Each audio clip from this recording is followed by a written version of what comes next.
Hello, everybody, and welcome to another episode of Break the Rules. I am your host, Lev Polyakov, aka LevPo on Twitter, and we have a fantastic panel for you. These are the All-Stars. We are bringing here to you all the way live, all the way live, all the way live. I love these two guys over here. We have Alexander Bard, we have Arash Kolahi, two Iranians, one honorary Iranian, and we could go a little bit about that later on.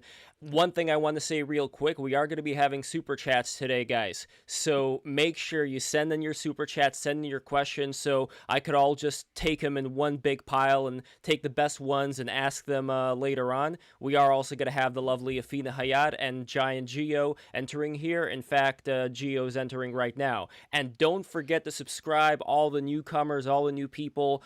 Thank you so much, and let's get this started. So, as we all know, there were some tumultuous things going on yesterday, and I think all these point to certain inherent situations, certain, what do you call it, certain root causes that I think need to be addressed. So, the first thing that I want to ask to Arash is, what do you think these root causes are, and how would you address them to make a better society?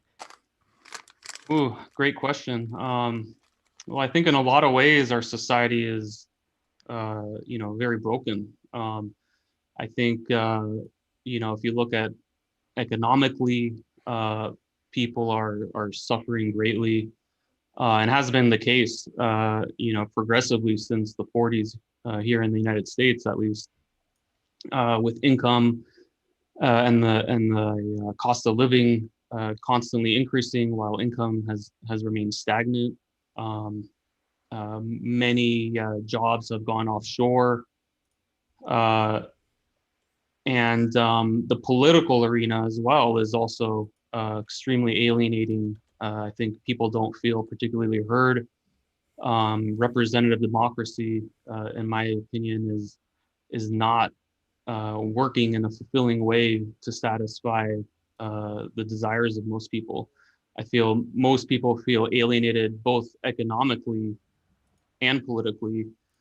And these are some of the ramifications that we're seeing. I think there's just a general disillusionment with society, and neither political party is really addressing it.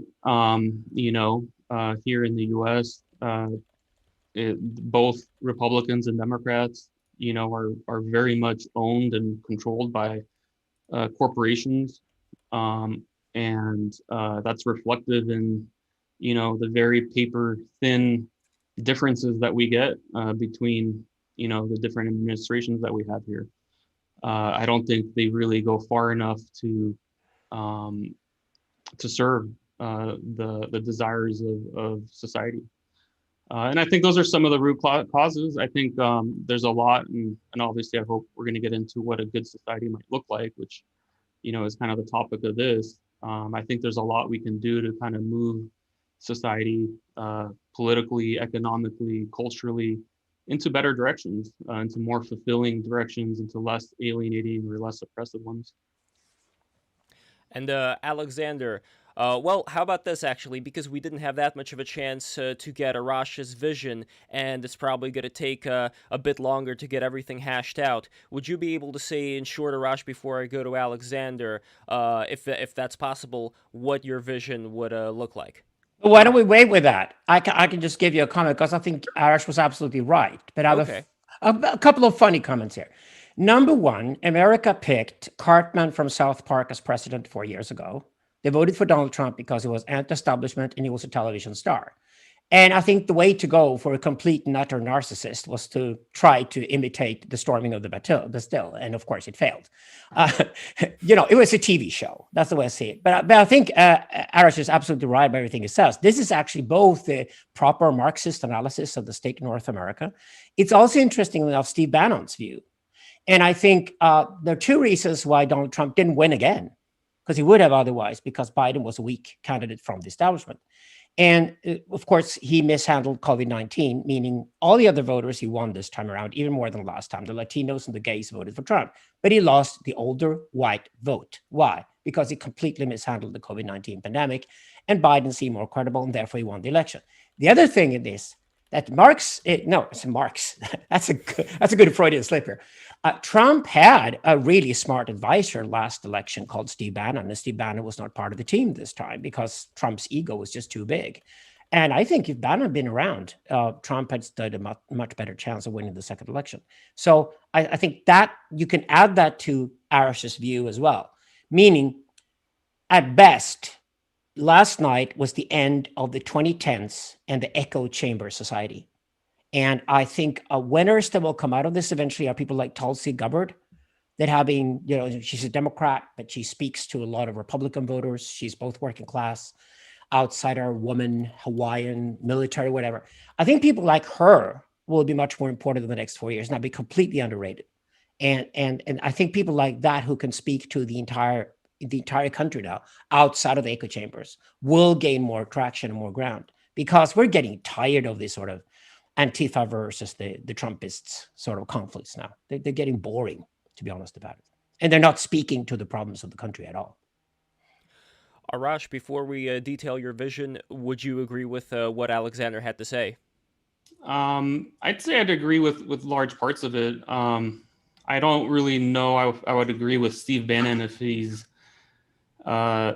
necessarily someone who at least has he may have actually, it may be correct that he would have helped Trump win. And I do agree that Trump probably would have won had he not mishandled the pandemic. But I also think his vision, Bannon's vision, is not one that is, and I guess we'll get to that as I kind of talk about what I think would be a good direction to go.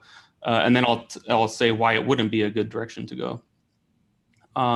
So maybe that could just kind of spell out, and I'm going to try to do it really concisely.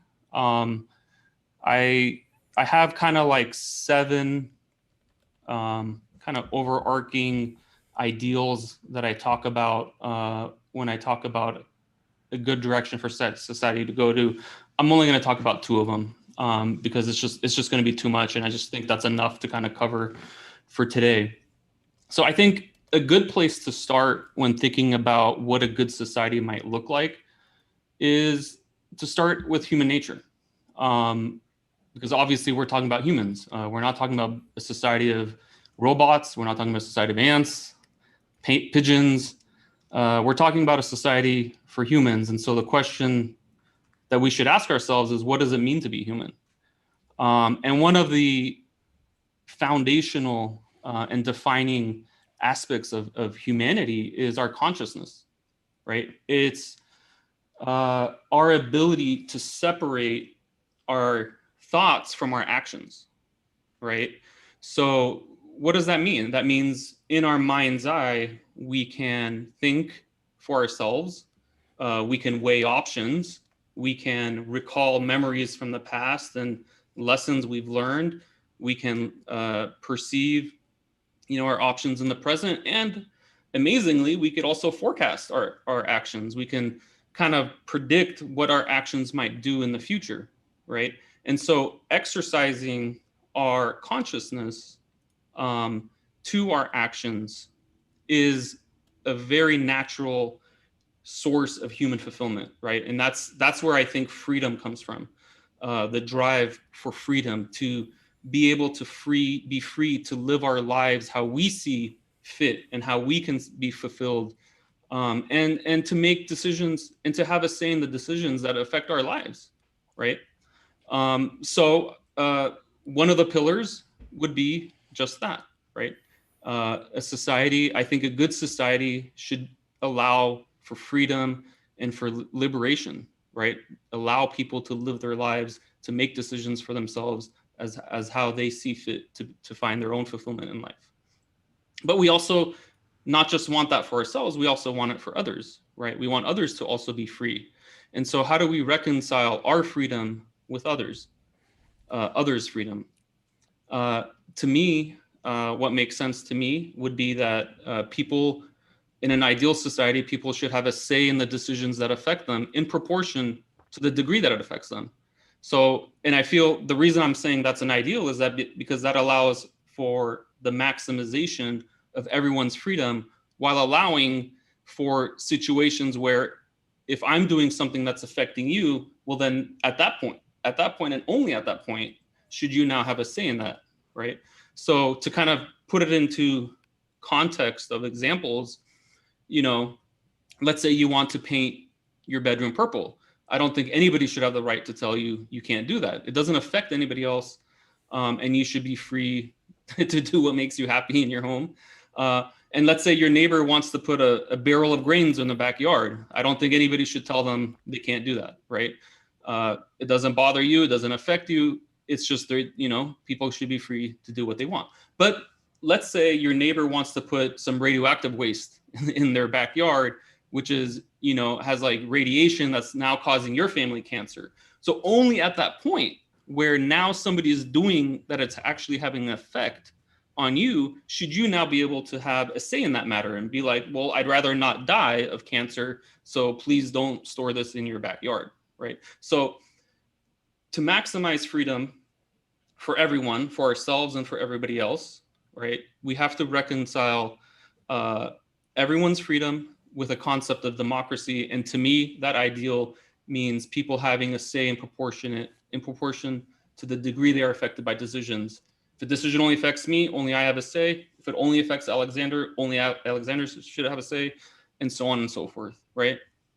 So that's kind of the first kind of pillar of what I think a good society would have, right? I think a good society should allow people to be free, to live their lives and be unencumbered by, you know, bureaucracy and the effect, you know, other people having control over their lives, especially when it doesn't affect them, right? Which is kind of the corollary, right? If we can only have a say in a decision when it affects us, then that's also true for other people, right? So other people should not have a right to have a say in the decisions that affect our lives if it doesn't affect them. And these are sort of, again, like the foundations of coming from, you know, human consciousness, the foundations of the concepts of freedom versus slavery, and why innately humans are meant to be free in that sense, right? Or we're meant to have a conscious say in the things that affect us, and to be able to live our lives freely. So that's the first one. The second pillar is also, I like to talk about it from a place of also being kind of enlightened by an understanding of human nature as well. And I would call this fairness, you know, justice, equity, whatever you might want to call it. And this stems from our evolutionary biology of being a social species and growing and evolving as a species in conjunction with others, right? And as a result, we have an innate understanding of consciousness, not just in ourselves, but in others, right? So in other words, if I have an understanding that I have agency in my actions, I also have the understanding that other people also have an agency in their actions. So if I'm walking down the street and, you know, minding my own business, I'm not bothering anybody, and a random person just punches me in the face, I understand that that other person is a conscious being and has decided to punch me in the face, unprovoked, for no reason. And I might think to myself, and I probably would think to myself, well, this is unjust. This is not cool, right? Not fair. So our understanding of agency in ourselves and agency in others is sort of kind of like the root of where our concept of fairness or justice or equity or whatever we call it comes from. And so to kind of just extrapolate on that a little bit, you know, in that example I gave, I think it really kind of comes down to two really simple or basic concepts. One is that, you know, being punished, you know, or rewarded for something we have no control over, right? So like something like the color of our skin, or where we just happen to be born, or whatever the case may be, something that is beyond our control, to be like punished for something like that. I think it's pretty non-controversial to say, okay, well, that would be unjust or unfair. because we had no control over that, and yet we are being treated in a different manner. We're being punished for that, right?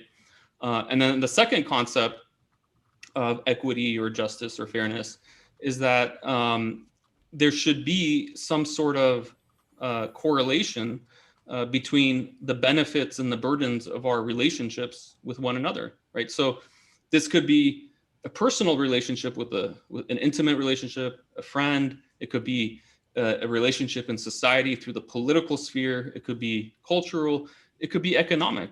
In any type of relationship, and I'm sure if you kind of look back at some relationships you may have had yourselves, if the lion's share of the benefit of that relationship is going to one person or one party or one group, and the overwhelming lion's share of the burden of that relationship or the difficulty of that relationship or the work of that relationship or whatever have you falls on another person or group or party or whatever, well, we would think to ourselves, well, that probably is not a fair or equitable relationship, right? Because there's a disconnect between what we had control over in that relationship, right, and the level of what do we call the benefits, right, and the burdens, right? So if you're putting in 99.9% of the work or the burden of a relationship, but 99.9% of all the benefit of that relationship is going to somebody else, that would naturally feel like unfair. So these are two of kind of like seven kind of what I like to call ideals of what a good society might have. To recap, I think we would want a society that is free, that allows people to live their lives in freedom, not just for themselves, but for others. And so I believe that a good society will allow people to have a fair say in the decisions that affect their lives. The second thing I would add is that a good society should inherently and structurally be fair, equitable, and of course I have others if interested in more depth, like on Twitter on my pinned tweet, I have a list of 7 kind of ideals, and these are just the first 2. But I think just even with these first 2, if we look at society right now, if we look at the world we live in, if we look at our own countries, it's a radical departure from either of these ideals. So I think the first question is, do we agree that people should have a fair say in the decision of their lives, that people should be free, or that society should be fair? If the answer to that is yes, okay, then the next question is, let's look at our societies. Are they fulfilling these things? Certainly in the United States, we talked about like the political arena. It's certainly not democratic in that sense, right? I think the reason why our political institutions are so alienating is because it's exactly the opposite. People don't feel like they're engaging or participating in the political process and actually have a say in the decisions that affect them. And for that matter, if you look at how, to me, a good society would be a much more participatory society versus the much more alienating kind of representative democracy that we have. I believe, extrapolating from what we talked about, if a decision only affects your neighborhood, well, that's something that your neighborhood can decide. We don't need, the state to tell us how to run a thing that only affects our particular neighborhood, right? If a decision only affects your state, only your state should have a say. Or if it's a decision that affects the whole country, okay, fine. That's a decision for the whole country to decide. But I think organizing society in a sort of nested sort of bodies that embody this ideal, I think would be a much better direction to go than what we have now. It's also true. So that's the economic sphere. I think if we look at the political sphere, it's a very similar situation, right? Internally, capitalism capitalist workplaces are top-down authoritarian workplaces. They certainly don't embody this concept of participatory democracy. Externally, markets also fail to give people a say in the decisions that affect them. In that example we talked about with the neighbor storing radioactive waste in their backyard, and it's affecting you and causing cancer to you. Well, according to markets, in a market system, the buyer and seller ultimately decide, regardless of who else is affected. And that becomes a problem when, trillions upon trillions upon trillions of transactions, buyers and sellers get to determine whether transactions occur, irregardless of its effects on others. And so that's why we have so much, for example, like environmental degradation because of capitalism, because the whole world could be affected by something, but they get no say, right? So internally, capitalism violates these norms. It's also unfair, and it doesn't reward people for. I talked about, a good society would be equitable, would reward people equitably, so the benefits. So there should be some proportionality between the benefits and burdens, right? So I think a good society, working hard, effort, sacrifice into your economic activities, right? So long as these are like socially valued economic activities, should be rewarded, right? So, but capitalism doesn't do that, unfortunately. Capitalism rewards bargaining power. So, Arash, can I just break in here? Yeah. So it doesn't go on for too long, because I think there's so many things to bring up here that we could all discuss rather than you just going on here doing a monologue. I was actually pretty much done. So I think okay. That's a good point. But then I can give you a question right away, and then you can finish. No problem at all. The problem here is, though, I agree with you with the class analysis, and that is the basic problem in North America. And I agree as a European philosopher. I would see it, all of that. It's a society of enormous class differences.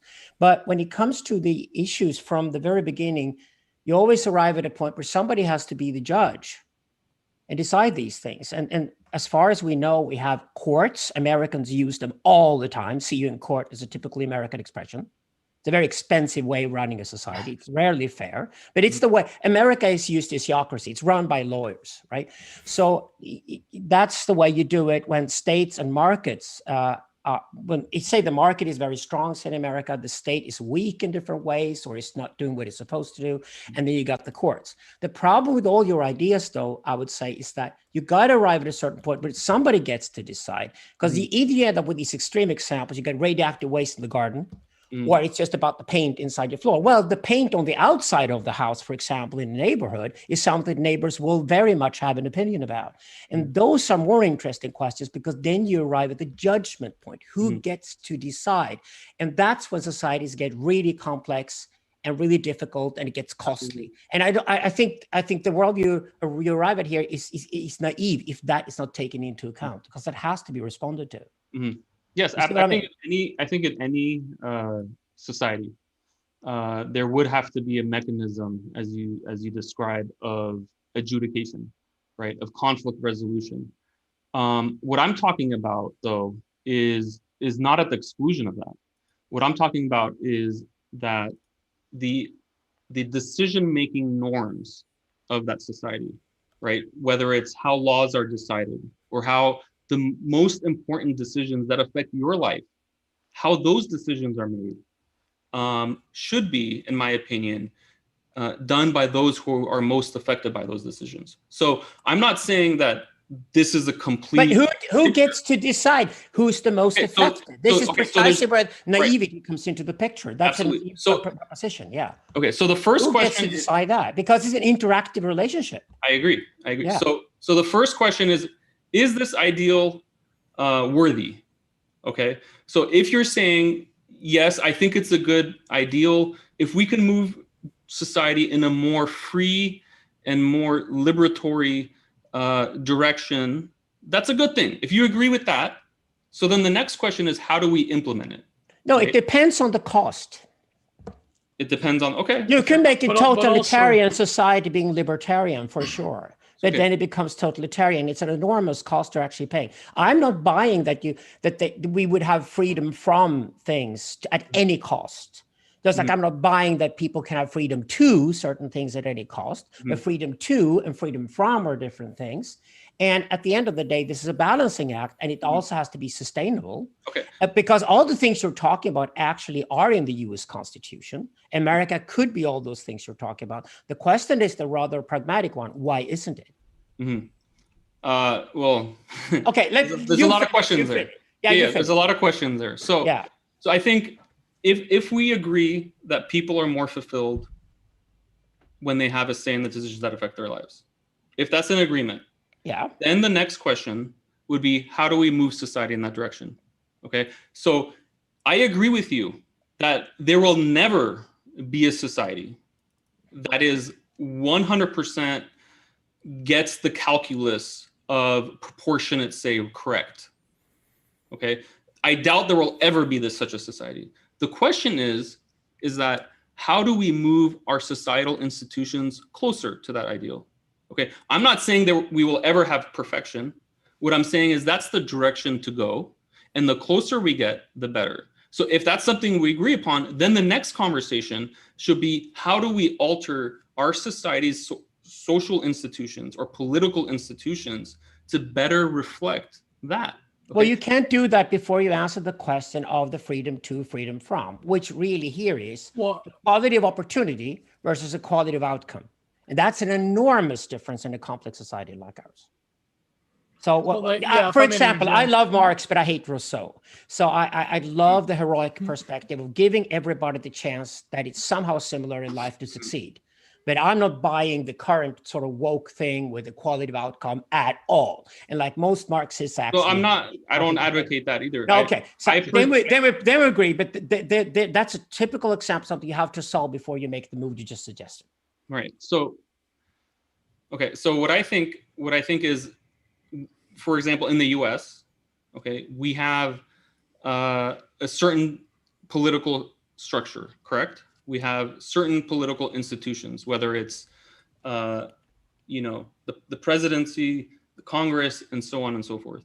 Okay, can we move those to better reflect this ideal? And I think the answer to that is yes.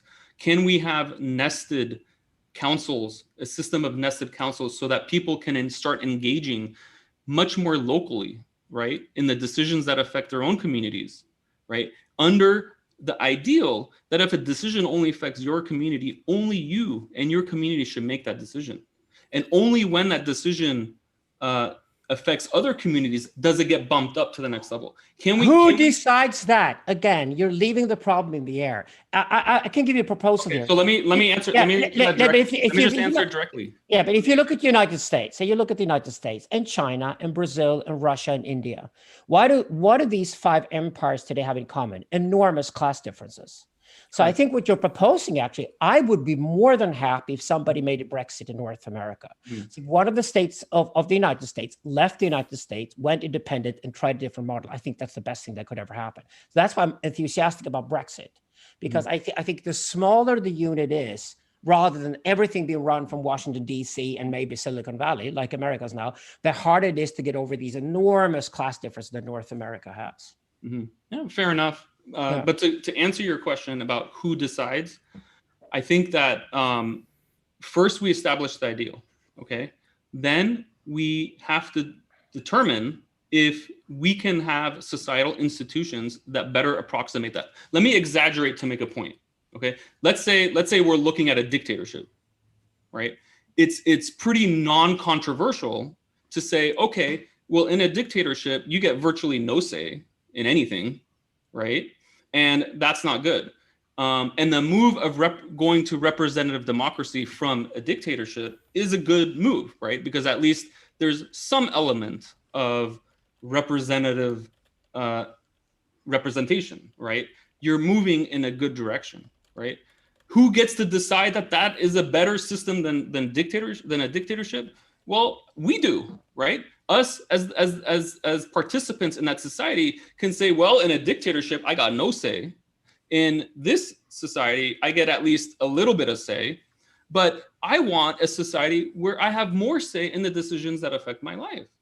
Okay, so but there are limits. There are decide. limits to those things too. That's why direct democracies don't work. That's why representative democracy tends to be much better in the long run. So there are limits to those ideas too. I just don't. I want to kill your idealism and make you a radical pragmatist. It seems that democracy in general has taken a lot of L's, though. I would say. I mean, I think to interject, I think a good question. By the way, thank you guys for coming. It's always a pleasure to have both of you. And everybody subscribe right now. All the people who are watching this, we have 94 people. I think we had 100 at a certain point, and we were probably going to get 100 people, 100 more people. I want to get this to 200 people. So anyway, guys, subscribe right now. Anyway, Gio, go for it. Yeah, it's always a pleasure to have you three on here on the show. But no, I think super chat and super chat and super chat and Patreon. So no, but I think that a good question would be what Bard you were getting at about the question of freedom in general, but also the assumption, or rather the images of thought that people have in terms of democracy itself equates freedom, equates goodness. I think that we should problematize that to the extent of what is freedom for, and what is the limits of, not just the limits of freedom, that seems kind of basic, but at the root, it's also what, because having read your prolific tweet threads, Arash, I agree with you in that the way that the system is structured in such a way that people really don't have a fundamental say in things that do affect their lives. Like you were talking about in your thread, how capitalism does not reward, or rather late capitalism does not reward innovation, but rather it's the externalization of costs. So for example, and by the way, there actually was a 14-year-old kid that had a miniature nuclear thing in his backyard that he disassembled. But legalize recreational nukes. Yeah, look up Nuclear Boy. I think that's what his name was. There's a documentary on him.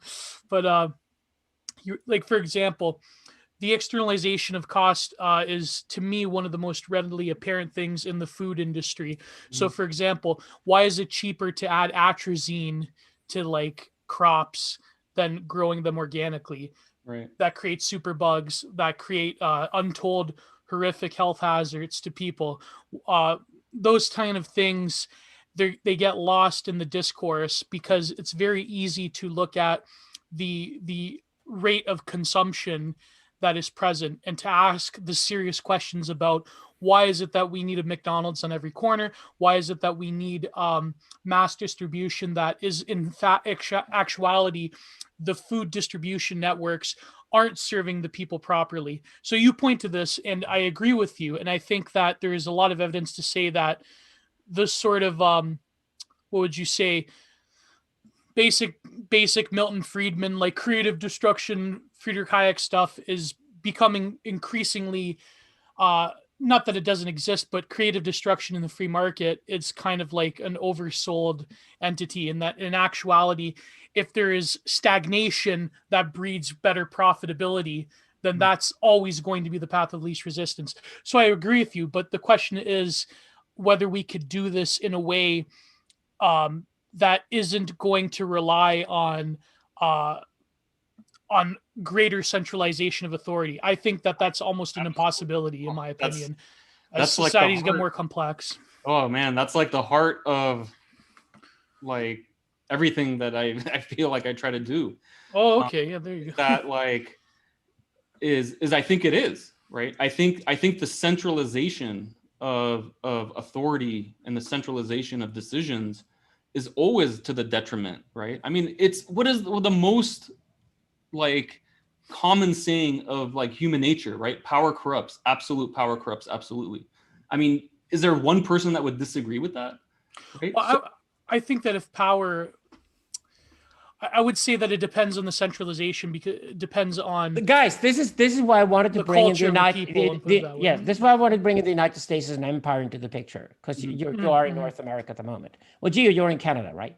Oh, we're pretty much America, but it's okay. in Canada. No, you are Canada. You are actually independent from the United States, so you have a say. Canada is legally everywhere to begin with. Anyway, this is why another way of looking at this, another approach, and again, we're going to write a class analysis to look at how human beings actually operate, what we call anthropology. So we know that human beings have a strong loyalty towards family, they have a strong loyalty towards clan size, and they have a strong loyalty towards tribe. That's how they lived for hundreds of thousands of years. And over the last 4,000 years, starting with the Persians, we invented larger entities. We call these larger entities nations and empires. Okay, the problem is that nations and empires, the bigger they are, arrive at scale. And with scale, we've been taught that there's certain advantages. Well, there are, right? But they have to operate in certain manners to make any sense. The problem, though, is that in an increasingly complex world, we feel increasingly alienated and now going digital, and digital is going global. Human beings tend to go more local the more global the technology goes. So whereas we have these global technological empires today, I've written a lot about them, we have the alternative to that, which is that human beings respond by going more local. That is why we have a general trend towards decentralization. I don't think you can take the debate on decentralization in America seriously unless you make smaller, stronger spheres with stronger membranes that cannot be controlled by Washington, D.C. and Silicon Valley. That's precisely what I'm saying, that what Arash is proposing is impossible in the United States. It's also impossible in China, Russia, Brazil, and India, because these entities are too big. And that's why we're now in Europe struggling with the European Union, because it's becoming too bureaucratic. It has no advantage for European citizens. We can communicate with each other across the borders anyway these days through digital. And we're trying to figure out maybe Europe should go the other way and actually reinvent the model where countries like Switzerland and Sweden and Belgium are actually better than these huge imperial models. Because that's how we arrive what Arash is asking for. You should be able to go into the street, and the elected politician you know should be somebody you should know. And the further that, the less power your elected politician that you know has, the further away that power goes to a bigger system. And suddenly you live in a country or a culture where Jeff Bezos and silly Donald Trump are the most two powerful people, none of whom you have any idea who they are, and you have no access to them. That's when you start feeling really powerless. And that's why we have to rethink the spheres that we have invented over the last 4,000 years. When is empire really appropriate? When does it actually make sense for empire to operate? When can markets operate at their best when they're empires? And when does empire not work? And that's why I think, trashing big tech right now, repeating what America did in the 1890s with big oil, things like that are really the way forward, because you need to discuss these things in America. But I also think people in America need to ask themselves the serious question, why doesn't one of the states leave? Mm-hmm. What would that mean? It would create, if Vermont or Hawaii or somebody would leave, what kind of model would that be? By the way, speaking of writing and your work, shameless plug, I know, but please go and buy the Futurica trilogy. Please go and buy it. You'll never regret it. And in fact, I've just flipped to a random page 109, and I think it's very relevant. On a purely material level, everything suggests that the underclass can continue to expect a certain improvements. The social elevation of the underclass, which begins with capitalism, will continue and assume new forms. But because the new underclass is characterized by its patterns of consumption and not by its relatively high living standards, it is not possible to speak of any genuine reduction in the distance between the classes. A member of the consumeritarian will not become a netocrat simply because he gets a larger apartment or a bigger car. So I think that's great, because it highlights how people confuse what is the actual metric of higher living standards and greater say in what they mean in terms of their society. Because people think that, the poorest person in America can buy an iPhone. Is that really a metric of social health? And I think that is what both you and Arash are talking about. Because right now we're seeing the dawn of the consumer society, where the decisions being made, but also the products that are being made. And again, this is like Marxist orthodoxy about being alienated from one's consumption and labor. Now, consumption itself is a form of alienation, not just labor, because people are alienated from that very act of consumption as well. It just got even more complicated, because even if capital is more important, capitalism is over, being replaced by attentionalism. And because attentionalism has taken over the world over the last 10 years, that makes it even more complicated. Mm-hmm, mm-hmm. The class issue is now like two axes. There's one which is wealth and income, and the other one is the attentional one, which is credibility, the credibility and awareness of our eyeballs and our ears and everything. And that makes it fiendishly difficult for the capitalists themselves to begin with, but also for everybody else to orientate ourselves. Well, and look what they're doing also. Last point, and then I want to get to hopefully Athena and then Arash. Because Athena, you come from a country that was directly affected by the American Empire, and Very much so, yeah. The very much British and so. the American. yeah, and from And it's Kuwait. Yeah, Yeah. and I would say that Kuwait, we were talking about this last stream yesterday about how Kuwait was like directly in the center of like the post-war, the post-Cold War American order in the 1990s. But I would say the last point would be when it comes to these patterns of attention and the attention economy. Look what just happened recently with Mark Zuckerberg banning Trump till the end of his presidency.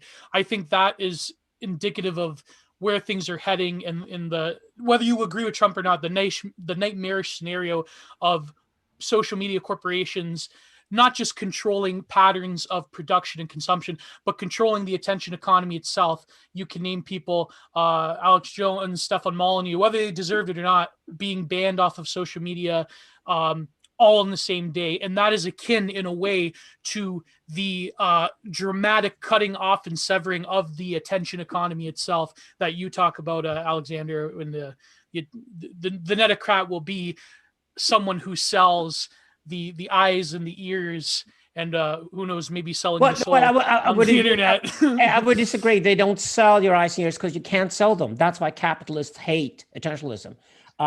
Advertising is dying. Marketing is dying. They're getting more and more desperate. That's why they go for woke next. It's just a sign that it's all dying. The current fundamentalism is Muslim and it's not Christian. The current fundamentalism is capitalist. And this is the end of capitalism, because you cannot buy people's eyeballs and you cannot buy people's ears. We hate advertising more than anything else in the world. But I'd love to hear Athena's take. You're the Sumerian here, you're like 10,000 years of culture, Athena. That's what you're so. That's me. And you're I'd love to hear your take on this. Where you think America's at? I think America is in the process of becoming a country just like China, and then eventually just like North Korea.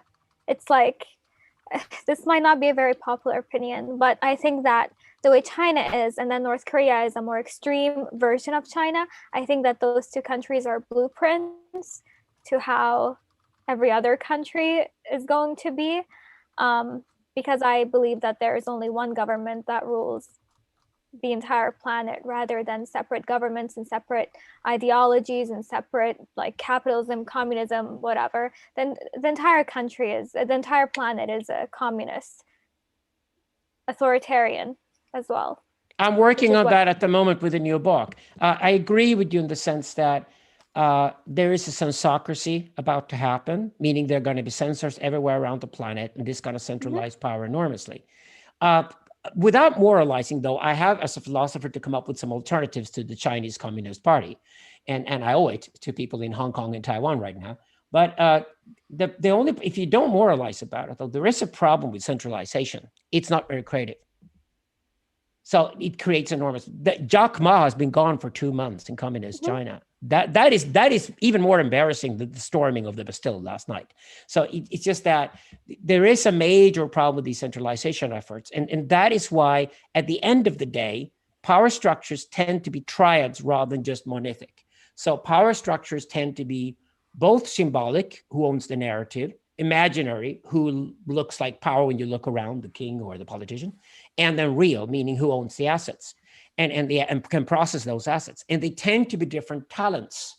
So over time, at least, we've been saved by the fact that we had the aristocracy that fought the monarchy and that fought the priests of the churches. And we repeated that with the bourgeoisie, which Karl Marx points out, the bourgeoisie replacing the aristocracy. We had the academics replacing the priests and the churches. And we then had politicians replacing the monarchs. So we'll see if that can happen again. At least the goal in my work with an autocracy is to see that at least this power would have to be split in the long term, because otherwise you get North Korea, but North Korea is poor. That is actually a good case against North Korea is not Stalinism. poor.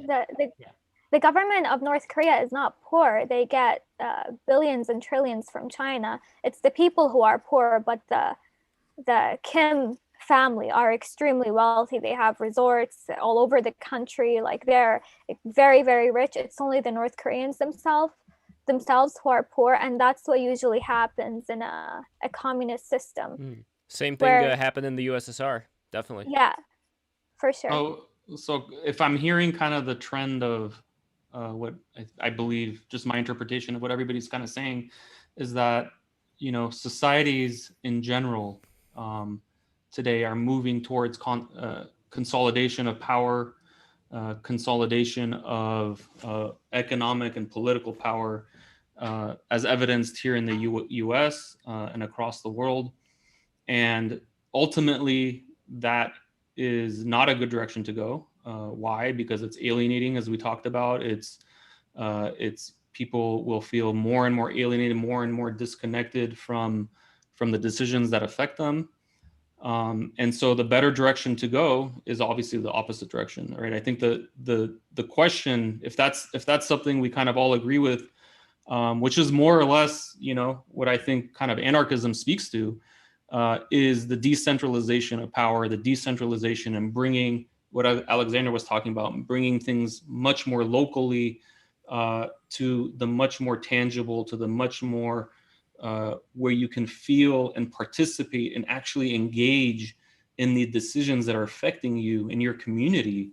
We got to bring things back on that level. Yeah, but Arash, this is not a moral question. This is a question of technology. So I work in China, for example. To me, it is also a moral question, though. It cannot be. You can't afford to make it moral before you address reality. You got to address reality first. The reason I would say it's moral, I'm not going to let you finish, but I just wanted to just make that one point, is that the reason I would say it is a moral question is because if our understanding of human nature is that, like I said at the beginning, if exercising our consciousness to have a say in the decisions that affects our lives is a source of fulfillment, which I believe from evolutionary biology, from I know, psychology, but you can't. Those are things that bring fulfillment, right? No, those are things that make us feel listen to my point why I said you cannot afford to have a moral opinion here, because you got to address reality first before you have a moral opinion.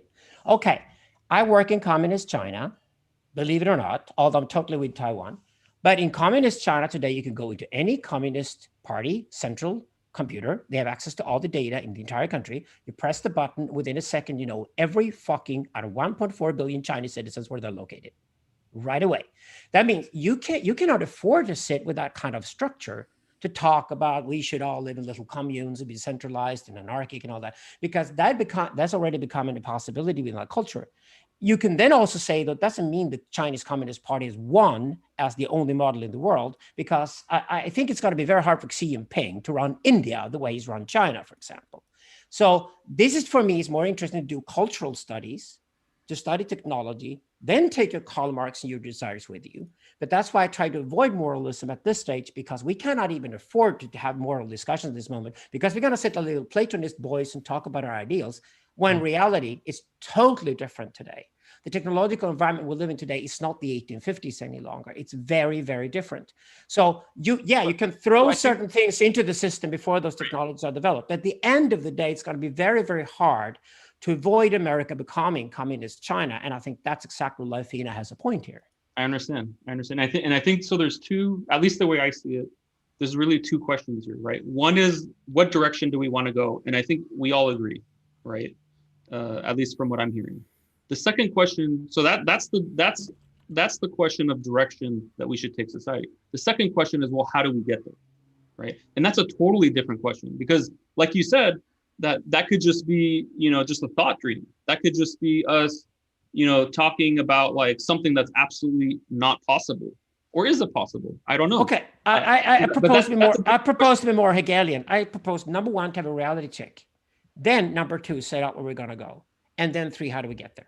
I think if you avoid the number one thing, you're just being too naive to actually understand what's going on at the moment.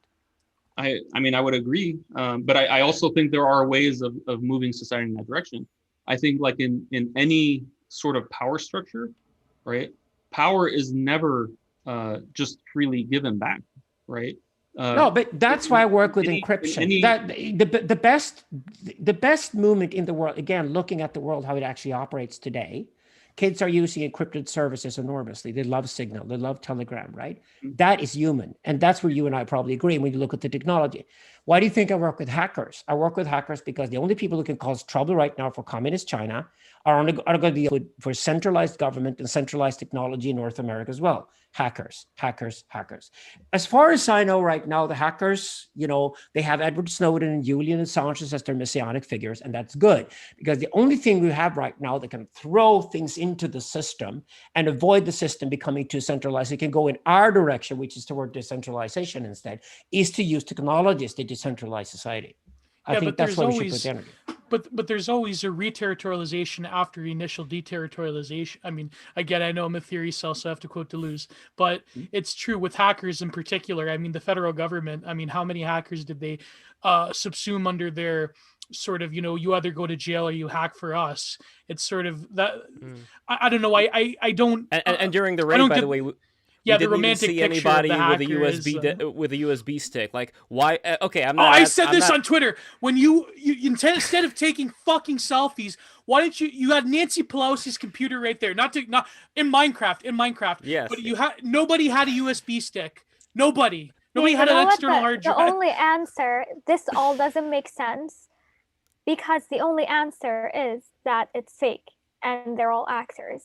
Most of those people were on Backstage.com, and then the Viking guy was on Backstage.com. Multiple of them were on there, and as soon as that came out, all the profiles were taken down, which is usually what happens with every single catastrophe in America.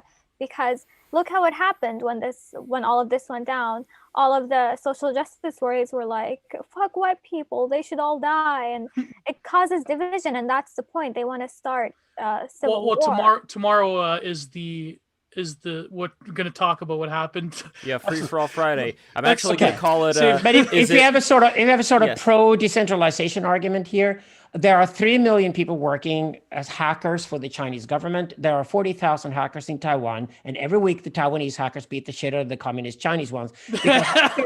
Once you're employed by central government or a big tech company like Facebook, you get corrupted very easily and get lazy, and you don't work very hard. Idealists, thankfully, work harder. People are motivated by a grander goal or have some kind of religious or spiritual commitment in their lives, work way harder than people just paid by a corrupt dictator. That's why North Korea does. I personally think. But the other one is that, please remember, before you have your discussion tomorrow, that Proud Boys recruited more members than ever today. Mm-hmm. So this was good advertising for them. I feel, and this, by the way, is going to be called it's not Is It Ogre edition. That's what I decided to call it. Oh my Is God. It Ogre? Yes. We'll I see feel whether that it's you ogre can't or really not. understand contemporary politics unless you were watching the Attitude Era Monday Night Raw back in the 90s. You can't really understand politics unless you were watching Raw from 1999 to 2002, in my opinion. So, well, that's what Trump was in a way. But I wanted to also focus on another thing, which I don't want to leave behind for later, which is, let's say we all agree that this decentralization is a good thing on a local level. Sure, I'm 100% with you. There is one other problem, though, which is the military problem. If we're talking about having gaps of power that other countries like China or like Russia could take advantage of in order to take more territory and incorporate other people, unwilling people, into their grasp, then sure, like America could say, you know what, we're just going to get rid of like all these structures and everybody's just going to do their own thing in their decentralized community. But then what is going to happen to this kind of like backbone of, and sure, you could say military industrial complex, all this horrible stuff, whatever, but still, like, would that be a problem as far as other countries coming into that gap of power should everything become decentralized? Well, empires don't win wars all the time. You guys just lost in Vietnam and you lost in Afghanistan again. Like Marx say, the first time was the tragedy, the second time was the farce. I mean, you're leaving Afghanistan and you're leaving it to the Taliban's. That's the limit of American military power. So to be fair, though, did we leave it because we were totally outnumbered, or did we decide, by we, I mean the U.S., did the U.S. decide, okay, we've had enough of this and let's go home? No, you left because you cannot afford to have a single dead American in the American media because you don't want to die any longer.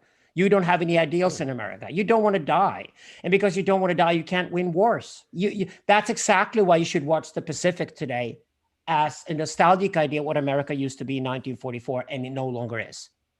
Because the Pacific today would be impossible for Americans. You're just too decadent now. So if a country, for example, was to take over some other country, will you think America would sit there and not really do anything and not bother with it? I mean, maybe, I don't know. Like, well, Trump certainly didn't get involved with anybody. Obama hardly did. You're basically picking presidents these days that will not get involved in foreign wars. Yes. Interesting. Yeah, well, Yeah, we're now looking at the nightmare that China might take Taiwan over the next 4 years and Biden might not do anything about it. but what about all the bases that we have everywhere? Don't those count for anything at all? And you close them down all the time and you go home. Oh, we still have that one in Germany. We have The ones in I mean, Kuwait are very active. I think we have the most American military bases out of any country. yeah, there we Yes, go. you do. Yeah, but you can invade Iraq because it's flat, right? But you cannot invade a mountainous country and win a war because it takes guerrilla warfare. Even with the drones, you can't win that war. You would have won Afghanistan if you could, but you gotta be out. And you're out of Iraq. America is just leaving Iraq completely to the Iranians. You lost that war utterly at enormous costs. It was just a Halliburton war, but it wasn't a war that America was set to win. And that was even the war you should have won because it's just flat desert to conquer. So would winning the war then be, this is actually something I brought up yesterday, Afina, you remember you were there, I brought this up about what if America were to, instead of the blunders that we had, where we gave money to, certain fighters versus other ones, certain tribes versus the others, instead of that, what if we would have continued the tradition of, 2,000 years and just gone full Imperium mode, went in there like the Alexander the Great, like the Ptolemies, and just conquered it and put our own people in there and just made it like another American empire. You and can't. maintained it. You can't any longer because most of your soldiers today are Black and Hispanics. And if you invade a country, Black and Hispanic guys will die, and the Black Lives Matter will demonstrate in Washington, D.C., and they will storm the Capitol, and you'll be over. America is completely decadent today. Nobody's willing to die for any ideas any longer in America, except some exceptional Christian Republican women that are going after Google right now, which I love. But it's except for that, nobody really is interested in freedom America because you're not willing to die. And it's very niche in here. But if you're not willing to die for your causes or for your family even, you cannot fight for freedom anywhere. And you cannot even fight for your own imperial power. I think it is a deeply dysfunctional empire. Gladly, I think China is the same because I think China is way weaker than people think. So is this like the Nietzschean master-slave morality? If we're talking about America going to the slave morality where we're not willing to die, rather we would succumb to whatever is happening to us. And I think that may be the case as well. But Arash, what do you make of this? Definitely don't agree with the Black Lives Matter part, but I would say that historically the U.S. fights wars that are in its own best interest.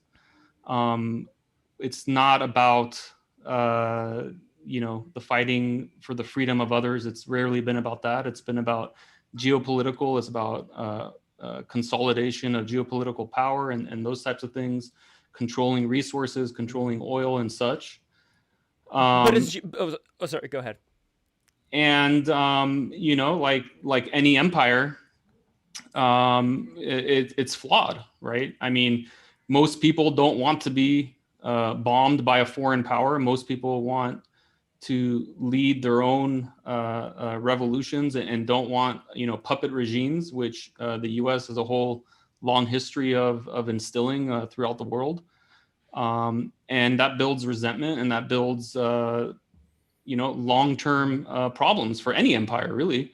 I mean, you look at the history of any empire, and I think it repeats itself. Were the Mughals resented in India, though? Like, if we're talking about empires who had occupants that were not of, let's say, the same color of skin or whatever faculty there, like, if we look through history, there's all kinds of examples of empires. No, but wait a second. Yeah, wait a second. Okay, let me correct you here. The Mughals did not run India. They were just formally running it, like the Swedish monarch who doesn't even vote, right? They have very little influence. And look at the Mongol Empire, for example. They were bloody like hell and murdered and burned libraries and destroyed most of history, especially Iran. But at the end of the day, when the Mongols, once they run their empires, they had a 5% tax rate for everything, and they left everybody to run their own business in their own communities. They were actually popular.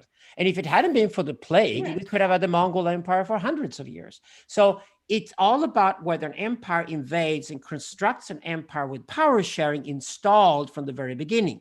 The Persian empires, four of them, lasted for over 2,200 years. The empire lasted for 6 years and then imploded because the Egyptian one was very much Xi Jinping. It was a dictatorship, was not and worshiping the sun.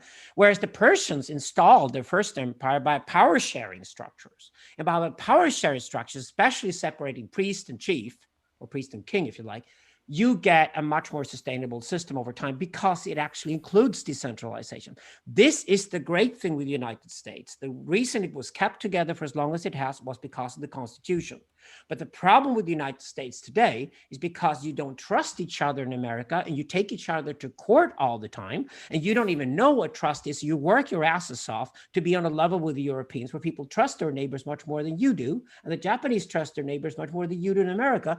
You cannot have a country any longer that goes out there in the world and offers its own sons in a war. You got to study the previous empires if you're going to run one. My suggestion, though, is that I prefer the Middle Ages.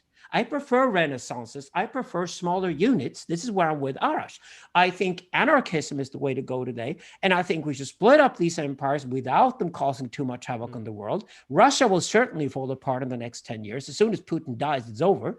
And hopefully not too violently, but go into the mode of being smaller units. And smaller units can cause less destruction.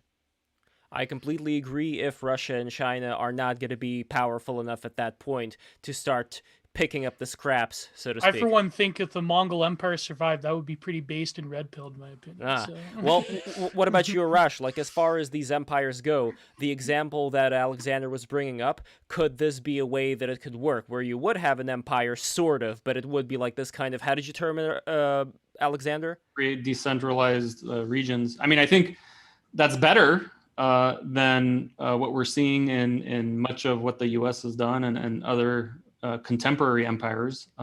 I think the tendency, though, is that power wants to always beget more power. I mean, I think that's just the natural tendency of it. So can there be a benevolent emperor who is going to go and liberate countries and bring about this like decentralized anarchist sort of society?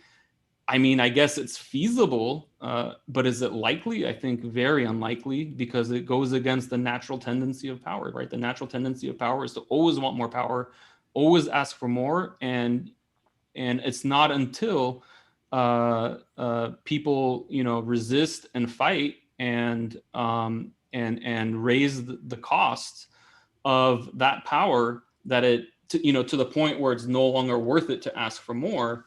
And that's usually where we find that boundary. So is it feasible? I think it's feasible. Is it likely? I think it's unlikely. I think it's I think a much sort of better approach would be to support liberation movements around the world and let people bring their own liberation, let people bring their own democracy and decentralization. I think that's a much better approach than the idea that there could ever be a benevolent dictator.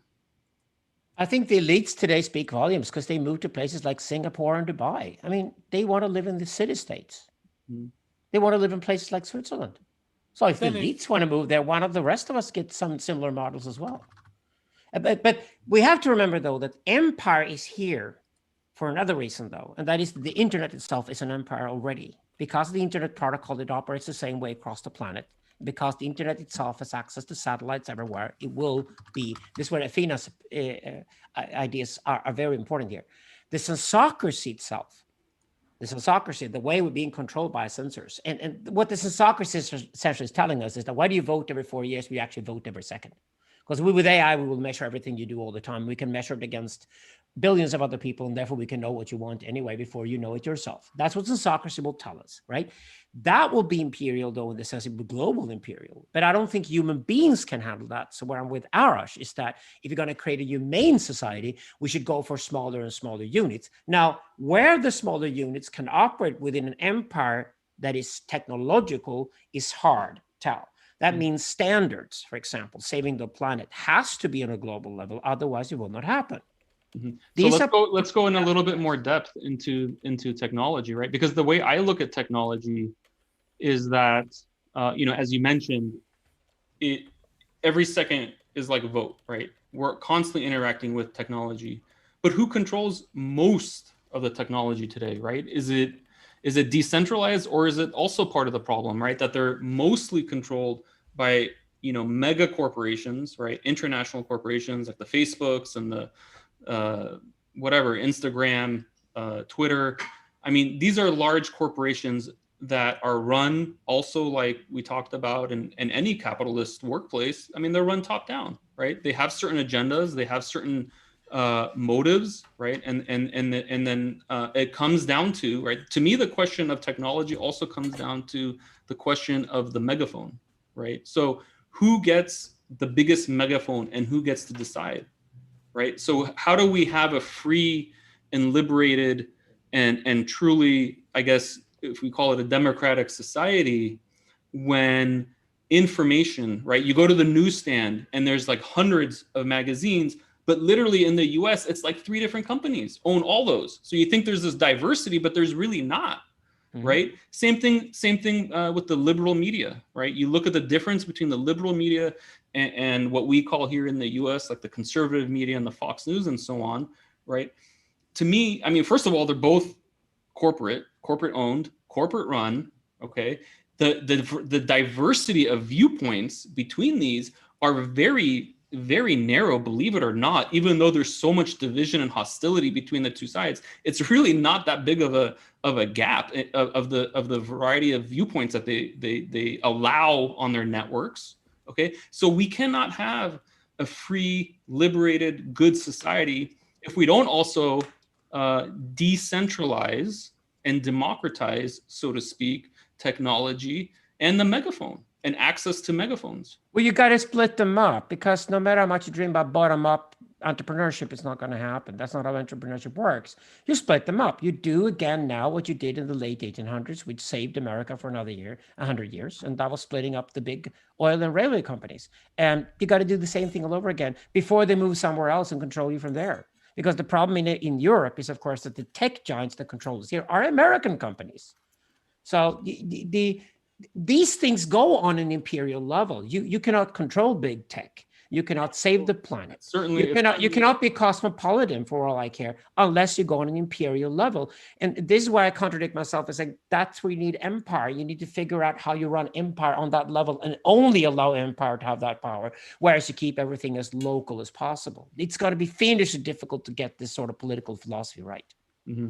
Well, I personally kind of feel like not only do we need to go politically decentralized, but I also feel we need to go technologically decentralized. We need to go information, right? We cannot have 1 or 2 international conglomerates basically owning the 80% of the information that people receive and expect to have any sort of democracy or any sort of like real freedom in the sense of people actually like having the information necessary to make decisions for themselves and in their lives, right? You cannot have such centralization of information and have a decentralized society. I think they go hand in hand. Well, if I may interject with a controversial take, I think that the norm throughout human society was small fiefdoms of absolute rule for a reason. But the problem, again, this is a problem I think with people on my side of things with reactionary politics would be you can't replicate centralized authority when the elites do not share a kinship, a noblesse oblige, or a spiritual connection to the people that they're ruling. Now, it's an impossibility to have bugmen like Mark Zuckerberg or Jeff Bezos ruling, like effectively having more power than presidents at this point.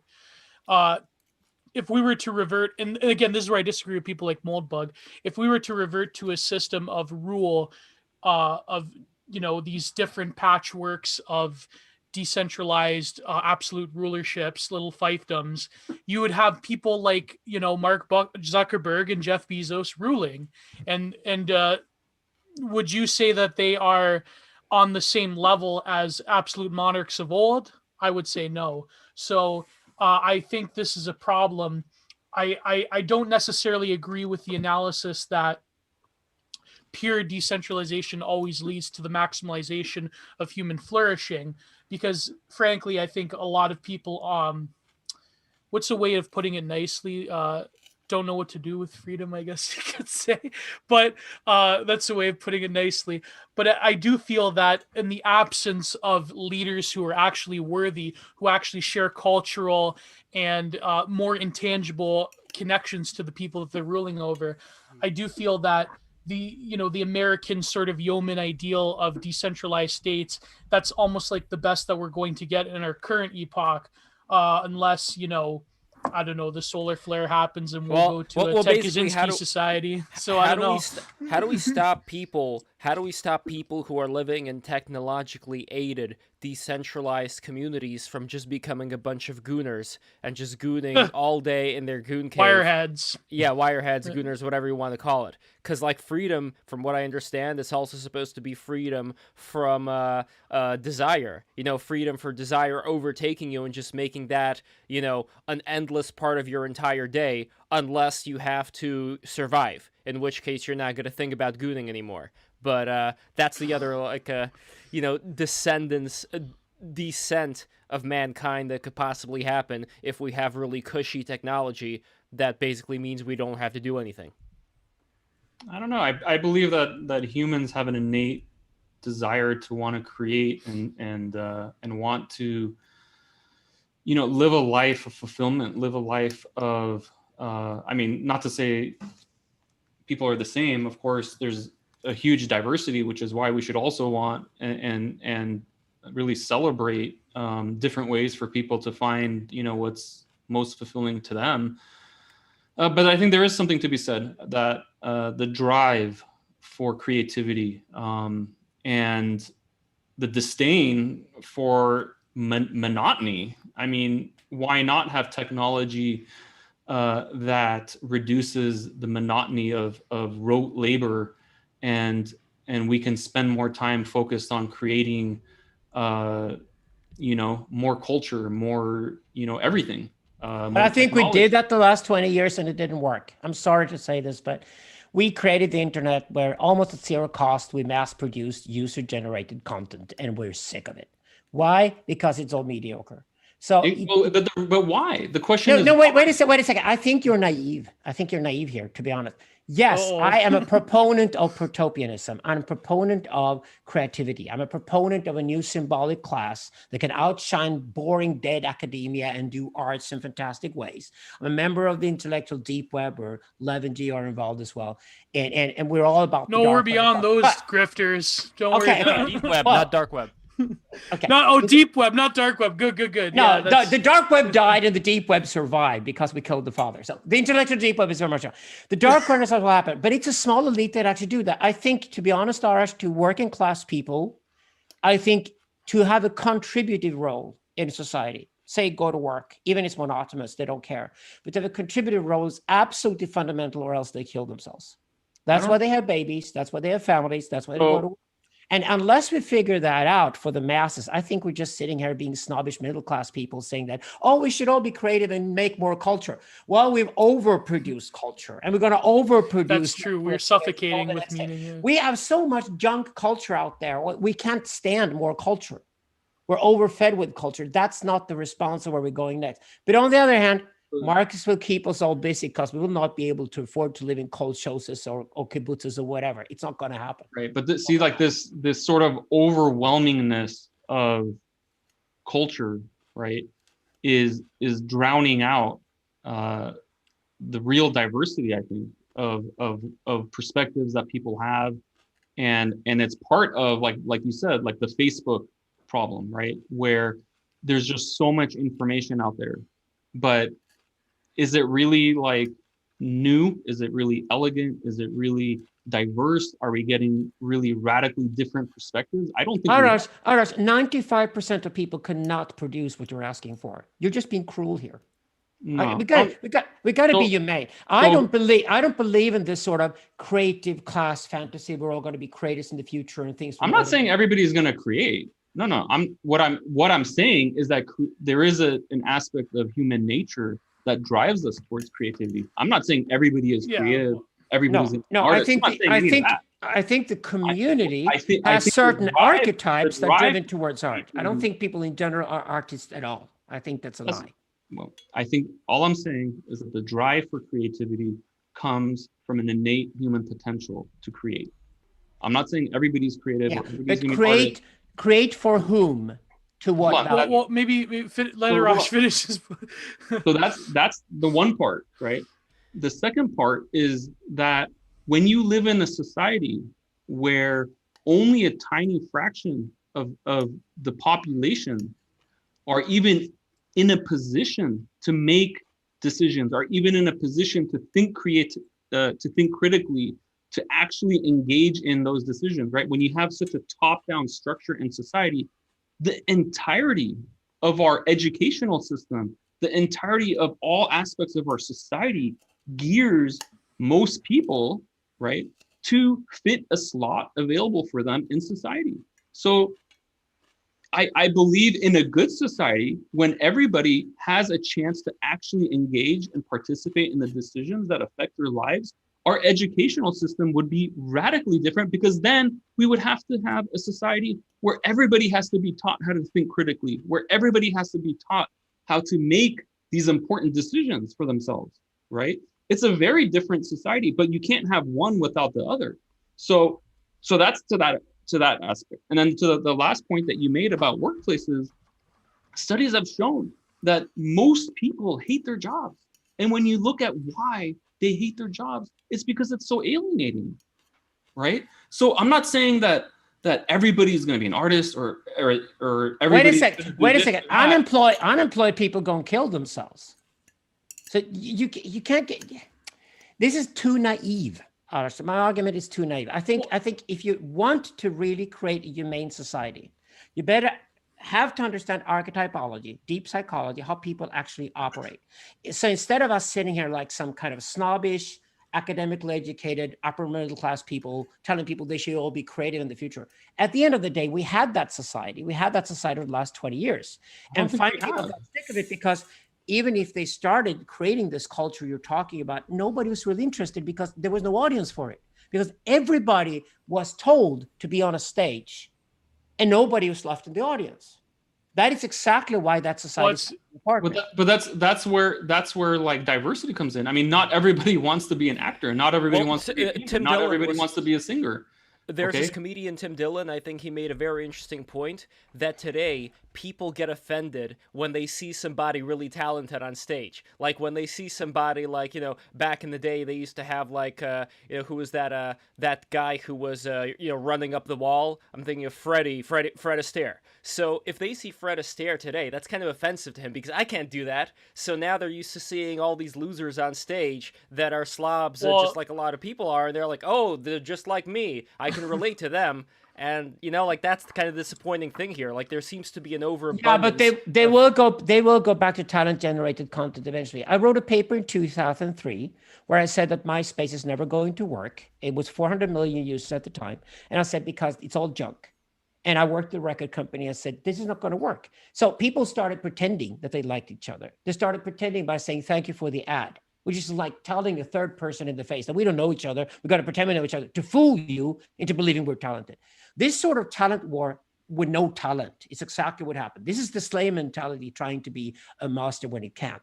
And what happened then was that Facebook tragically repeated the same mistake. That's why Facebook is dying at the moment.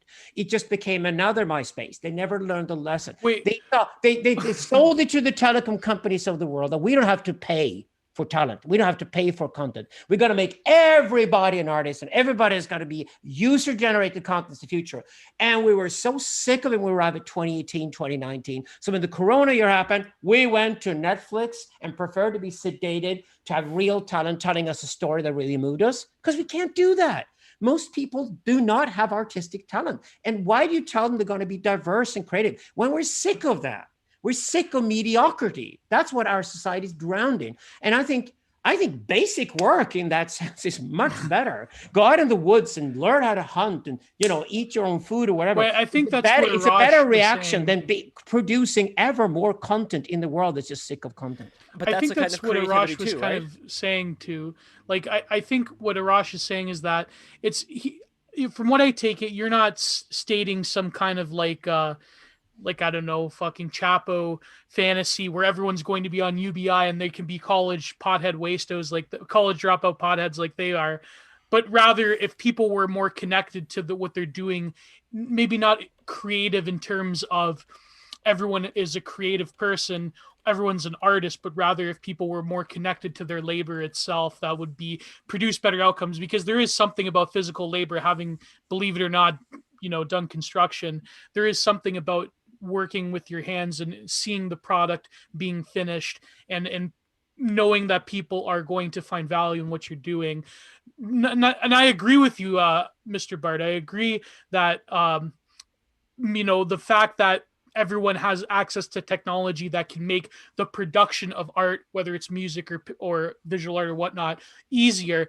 It hasn't produced a sum total of better artists, but it's produced a vast sea of mediocre people. But I don't know, I'm offended, because are you saying that all of those generic metalcore bands that came out of MySpace, that they were bad? You mean to tell me Jobs for a Cowboy wasn't that great? Most of them were bad. Yeah, and I think that yeah. And I think that what you said with how how technology made the creating and creativity easier, I think it makes a lot of people lazy. Yeah, that's true. Creating things with your hands and putting so much heart and effort into it is something very sacred, and we don't really have that now. But the fact that brings, by the way, real quick, that brings up something that I think, Arash, you could feel me on this, which is when you were talking about people being unhappy in their job, I completely agree. But what I would also add there, and maybe this is a naive take, but if a lot of people were going to be a lot more like around nature, tending to a farm or something, breathing in the fresh air, then at least their body would feel physically better because they wouldn't be cooped up in a cubicle all day or whatever, or even in one of these out offices, the ones without the cubicle, but everybody's around you, all these people droning on about now with COVID, you don't have that open office anymore, like people are just indoors doing all this stuff, but that's pretty bad too. So it's like your instincts are not being worked out by having to figure out when the crops have to be, planted and all that stuff. So a lot of things go into that. So maybe people are missing a lot of that too. Yeah, absolutely. I definitely would agree with that, and just kind of just engaging with your work and pride, like the feeling of pride, Gio mentioned, the feeling of pride from like a job well done, like, creating a bookshelf that you could actually like touch and feel and put your hands on. I mean, that's amazing, right? That's a good feeling. And I think that, I started by talking about human nature, and that's kind of where I derive some of my ideas, or a lot of my ideas. Well, another aspect of humanity is that we're a social species, right? So we innately seek that sort of social esteem from our peers.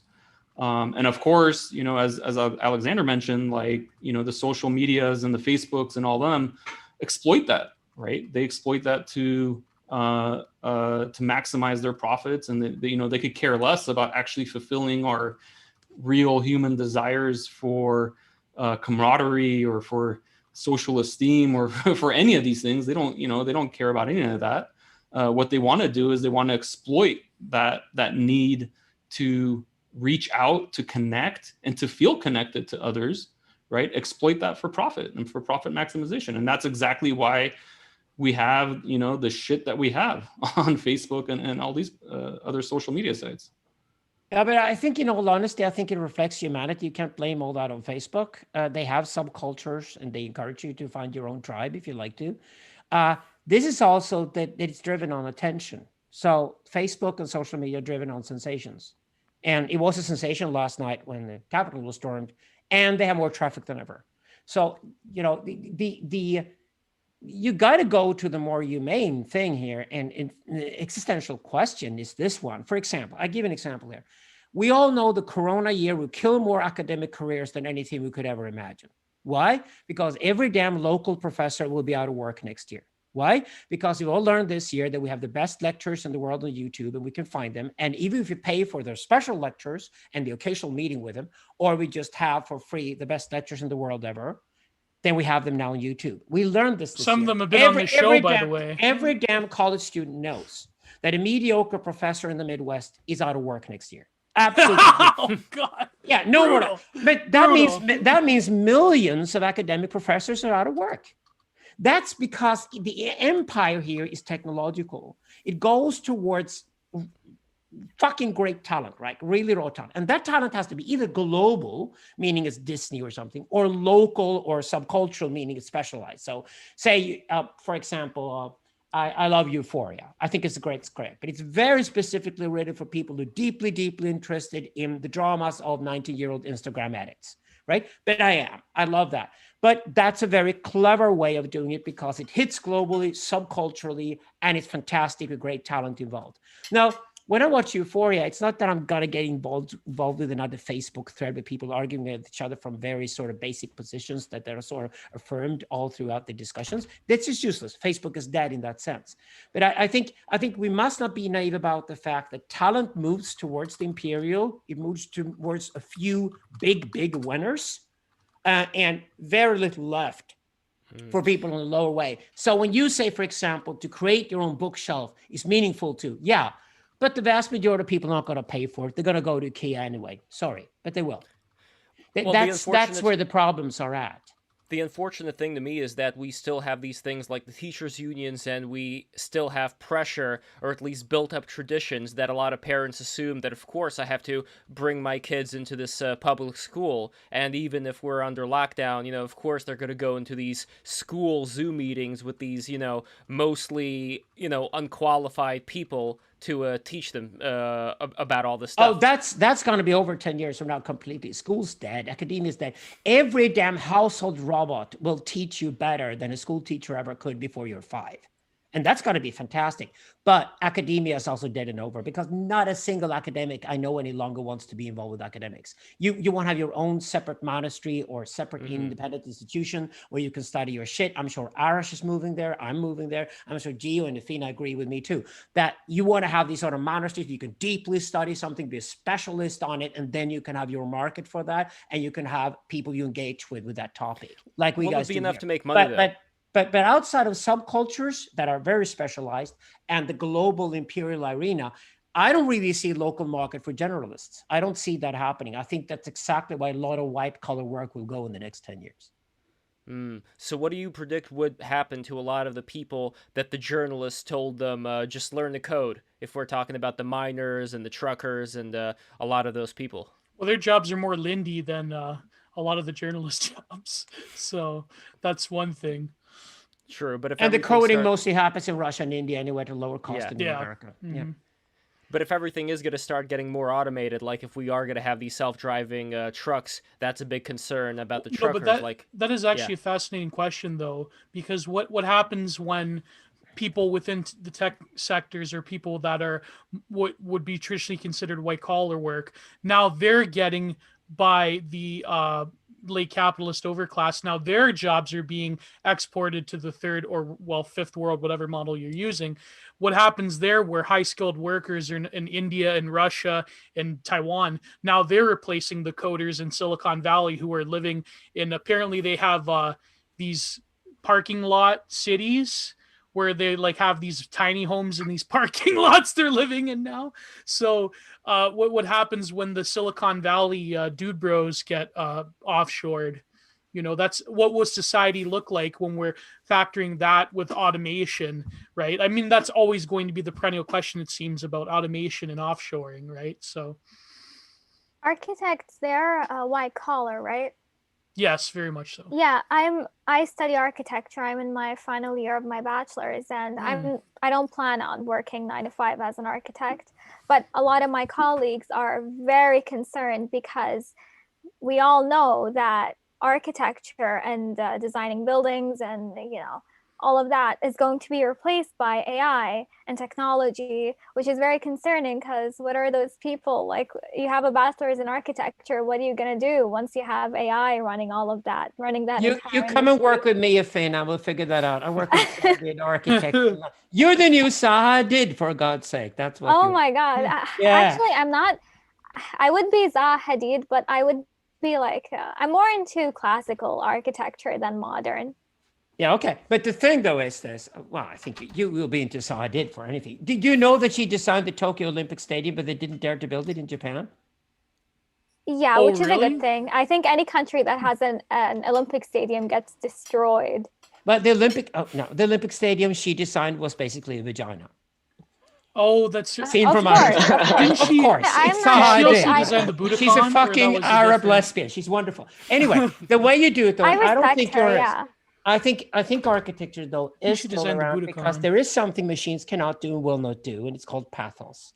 And the thing you do with architect, you basically set a you sort of skip the building that way or skip the building that way. You have to, and you get all the numbers and all the data, so you know how much more expensive or cheaper or whatever it will get because if you build it, because that's just when Socracy really works in a creative way too. I think that final touch. The final artistic touch or anything that's meaningful to us and has some kind of aesthetic beauty will be human for hundreds of years to come.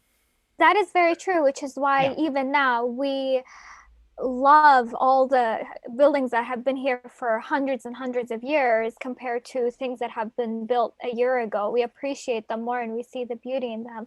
And I have to leave because I have to go have dinner, but this has been a real pleasure because Alexander, when I lived in Sweden, I used to see you on the TV all the time. So it's like crazy that I'm in a Zoom call with you. You should have applied to one of my shows and I could have discovered you. Oh my God. I'll discover you as an architect instead. You're fantastic. You're fantastic. Thank you. Yagaskade. And Oh. Arash, See you if you. Arash, you're a legend. Very big honor to meet you as well. I am also Persian, ethnically Persian, which is Good to meet amazing. you. Thank you. Yes, so I have to go. Thank you guys, and love Gio and Jules, who's not here. You guys are No, he's kings here. as well. Good to see you again. Yeah, I just came in. Oh, Jules. okay, very nice. Olafina, thank you so much for coming See in. you I really soon. appreciate you as always. And Thank you. guys, I appreciate you guys. don't forget you, to Fina. subscribe right now. Everybody, listen up and listen good. We are taking super chats today, so if you have any pressing questions that you want to ask Arash and Alexander, now is the time. Send us your super chats right now, and we will get that done. And also, don't forget to subscribe. I love you very much. You guys are the best. I love you. Okay, so one topic that I really wanted to get into here is we talked about, all these interesting ideas and why these ideas would work better than some other ones, but as far as the actual practicality of how do we start doing this, Alexander, you were mentioning some things like school, that's automatically going to happen like within 10 years or so, professors are starting to dropping like flies, good. But if we're talking about the practicality of, let's say, politics, what I still don't know today is whether it's a closed system where if you want to do something to enact certain, reforms in the positive direction, maybe, loosen up certain regulations that hamper business or something else, there's going to be kind of a, I don't want to use the word cartel because I think that there are things that could be described even more so as cartels that function in this way, but still, I think that there may be a closed circuit that's difficult to get into if you even want to do anything in politics. And maybe politics I is wanna stupid and you respond don't to have to do that. anything in that. Go for it, Jules. So I've spent a lot of time thinking about this, and something I noticed, there definitely is kind of a closed system or like a closed group element in politics. And so if you want to affect change, if you want to be persuasive, if you want to have political influence, you have to play ball. Now, there is kind of a rebel impulse to kind of create your own in-group. And while making your own in-group, you might design it so that you're inscrutable to outsiders, where you're inventing your own language and you have your own slang. And the problem with that is it makes it even harder for you to be influential, right? And so maybe that'll be good for your door fortress, but as far as then going outside and saying, hey, you know what I think we should be concerned about? XYZ. People will not listen to you.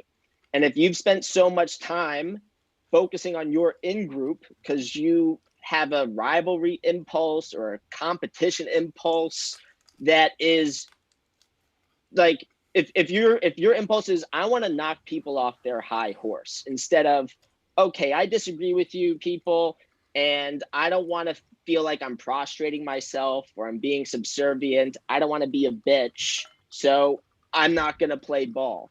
at a certain point, you have to do a cost benefit analysis and think about what you want and what you want the effects of your actions to be.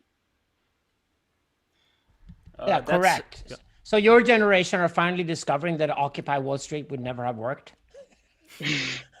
I laughed at it when it happened. It's just like, you know, the capitalists in Wall Street sold the T-shirts to the kids within 3 days. That's how superficial it was. I mean, finally, a certain young generation are discovering that this takes hard work and compromise and ages if you're going to be involved. Although I would say that we seem to assume that politics is a constant size, a constant zone. It isn't. It is getting more smaller and smaller and shrinking all the time. It's just getting more. Politics is getting better at being in the media, at least during Trump it was. But maybe with Biden, we'll have less politics in media. But politics was all over the place in media, people assuming that it was more important than ever, when in reality, politics has less and less and less influence because power is moving to technology. And this we talk about in autocracy. Somewhat. I think that politics in some ways has been instilled and ingratiated itself within ordinary life and culture, and not just media, because media is the biggest simulator of culture. That politics has become imperceptible in the way, because now we're even seeing a mass religion being arisen out of the present conditions, where politics becomes religion for most people in a lot of ways. So therefore, politics has become imperceptible in that it has such a wide reach that what we consider politics is so vast and so large and so away out of the hands of most people that we think that it's been sidelined. But then it's not politics. That's my point. If politics becomes spirituality, that is spirituality. It should be described as spirituality. Because people talk about it and have opinions and start in groups, like Jules said, but since very few of them are actually willing to go through the entire hassle of becoming political candidates and actually run for office. But it seems that politics... And it's not really politics they're interested in. Because if you're interested in politics, you're interested in power and changing society. But if you're interested in having an opinion and talk a lot about it, that's spirituality. That's not politics. But that's the thing about biopower as well, is that now that you know, power is life itself. Power is the spectacle, and the spectacle is politics nowadays. Yeah. So, yeah. I have a question, by the way, related to this to Arash and to Alexander. This is something I've brought on in different shows. But my consensus when it comes to the quote-unquote establishment, the liberal establishment, the cathedral, whatever you want to call it, is maybe what they are doing is they have subsumed, and sure, you could say the leftists are out of control and all that, but maybe in a way they have subsumed elements of the extreme left and pander to the extreme left, I mean, obviously in order to get elected, but maybe that's not necessarily the worst thing in the world, because maybe by doing that, they're preventing something out of control from taking over. So it's like, it's not the best scenario that we've got right now, but maybe it's not as bad as people make it out to be, to have somebody who's going to be like the controlled opposition, or who's going to subsume this more, let's say, communist opposition, pretend to be on their side, give them all kinds of goodies, you know, psychological goodies, but at the end of the day, not really give them anything more than that, and just keep the status quo as bad as it is, just because maybe something, there could be something worse than that would come along if they weren't there. Well, America will never be run by any of the extremes. The far right and the far left could take America to civil war, but they will never be able to run it, because you either have to go for Stalin or Mussolini in that case, and then you have to run it as a dictatorship, and that's not going to happen. The American Empire is way beyond the point where that could even happen. But it can be very violent in these groups because they get the attention they get from being violent.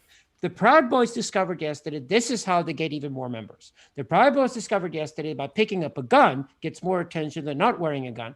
So they have all the incitements now to go in that direction. This is not over by far. I mean, both the far left and the far right, as soon as they discover, they never get close to power. They only get close to symbolic theater. They're going to go for the theatrical in a big way and not care about power, because they probably never did in the first place. So I would have to take a point of disagreement on how change comes about. So my understanding of history and how movements or how, you know, dictators have been toppled is that I think we have to start with the assumption that power doesn't give up power unless it's forced, right? A dictator is not going to give up their power in their position as a dictator unless society gets to the point where it's really between, can I continue to being a dictator, or will everything be overthrown? Will there be a revolution, right? And it's not until you bring it to a point where, you raise, for example, the social costs of whatever that person is doing, or that oppression or that power is doing. You raise the costs of them doing that to the point where it's no longer worth it for them to do it. And that's the only way things have changed in history, right? That's how you could say, slavery was overthrown, or how dictators are overthrown. So building a movement to overthrow powerful entities like a dictator or what have you, right, requires massive mobilization, requires raising of the social cost of whatever it is that they're doing, whatever oppression or injustice that they're doing. So in that sense, I think, for example, like Occupy Wall Street certainly had the right idea, in the sense of, hey, we need to mobilize, we need to build a movement against the consolidation of economic power that's happening in Wall Street. In the sense that it's driving this country to the brink. Something needs to be done, right? So I'm not saying that everything was done perfectly, but I think that the idea that as a society, the only way we can actually win change is by forcing it. And there was no force about Occupy Wall Street. Occupy Wall Street was like a bunch of kids who wanted a T-shirt and be seen on TV. That was it. It wasn't any deeper than that. It was too superficial. The problem is that every significant movement was historically consented to by the power brokers and the elites. That is, I think, or if they haven't consented to it, eventually that gets taken over, or that gets obfuscated with other, it gets mission creeped. So Occupy Wall Street's a good example of this. Or like the Germans sending money to Stalin, to Lenin and Trotsky, not busing them in, but training them in to according Russia. to certain scholars, the same Wall Street people funded both the communists and the Nazis, but that's speculation. But yeah, that's basically the problem with mass political movements, is that I think this romantic idea that and even what happened yesterday, I mean, the reality that people can just get up and have a protest movement and change society, I think it's a political naivete. It's sort of like a liberal narrative of how power really change things, when in actuality things are more complicated than that. Like, there's a lot of I think the liberal externalities. One at a time. Arash. Sorry about that. I would say that the liberal narrative tends to be more reformist and more, slapping on band-aids and only enough concessions to prevent like a revolution, right? So yeah, that's true. So that's like the liberal narrative is not, hey, let's overthrow the government to... No, not overthrow, but like the protesting and we can reform things, and it's... Yeah, you're right, yeah. Have you guys forgotten about the French Revolution and how liberal it was? Well, I was just going to get to that. The French Revolution was the quintessential liberal revolution. Well, South Korea in 1984 was also liberals. I mean, liberals have done the successful revolutions over time, to be honest about it. Because the assumptions of... liberal, because of the states of exception that liberalism has managed. But liberalism being entirely run by exceptions. The Arab Spring is a good comparison here, because it basically failed in the Arab world, where it was almost impossible for it to happen. But it will come back as a cultural movement, and that's happening already. And I think people are underrating the actual effects of the Arab Spring. But the Arab Spring is the classic liberal revolution. And it failed. Well, I don't know. I think the Arab Spring was totally controlled by the glow-in-the-darks, but that's by the CIA. So, well, didn't the Arab Spring result in, if we're talking about Egypt, and then I know, Jules, you had a comment or a question, but just real quick, if we're talking about Egypt, their first guy who was democratically elected was part of the Muslim Brotherhood, and he had his own set of problems that people did not appreciate. So that's the other problem here. Like, if we're talking about, let's get rid of the elite, let's get rid of the establishment, and I know that, Arash, you weren't making exactly that point when you were talking about Occupy Wall Street. You were talking about more like certain piecemeal reforms that could be concentrated on. But again, I think like within a lot of these movements, either they get subsumed, either they get commercialized, wokenized, or if they are successful, my fear is that it's not going to be just let's do this one reform. No, It's my point is very, it's going to be my point is bloody. very, my point is very simple. The Arab Spring will go down in the history books as the death of Islamism and the birth of Arab liberalism. Remember that I said that. That's where it's going to end up. Interesting. So my point is That's this. what liberal revolutions do, because liberal revolutions are real paradigmatic. But then what Marx deals with is it possible then to go deeper than the liberal revolution? That's why Marx is so interesting. Mm. My point is this, is that power is not going to relinquish power ever. Like ever in history has that ever happened, that they're just going to be like, okay, fine, here you go. That doesn't happen, right? Gorbachev. Power. Yeah, but Gorbachev there was other interests involved Yeah. there that.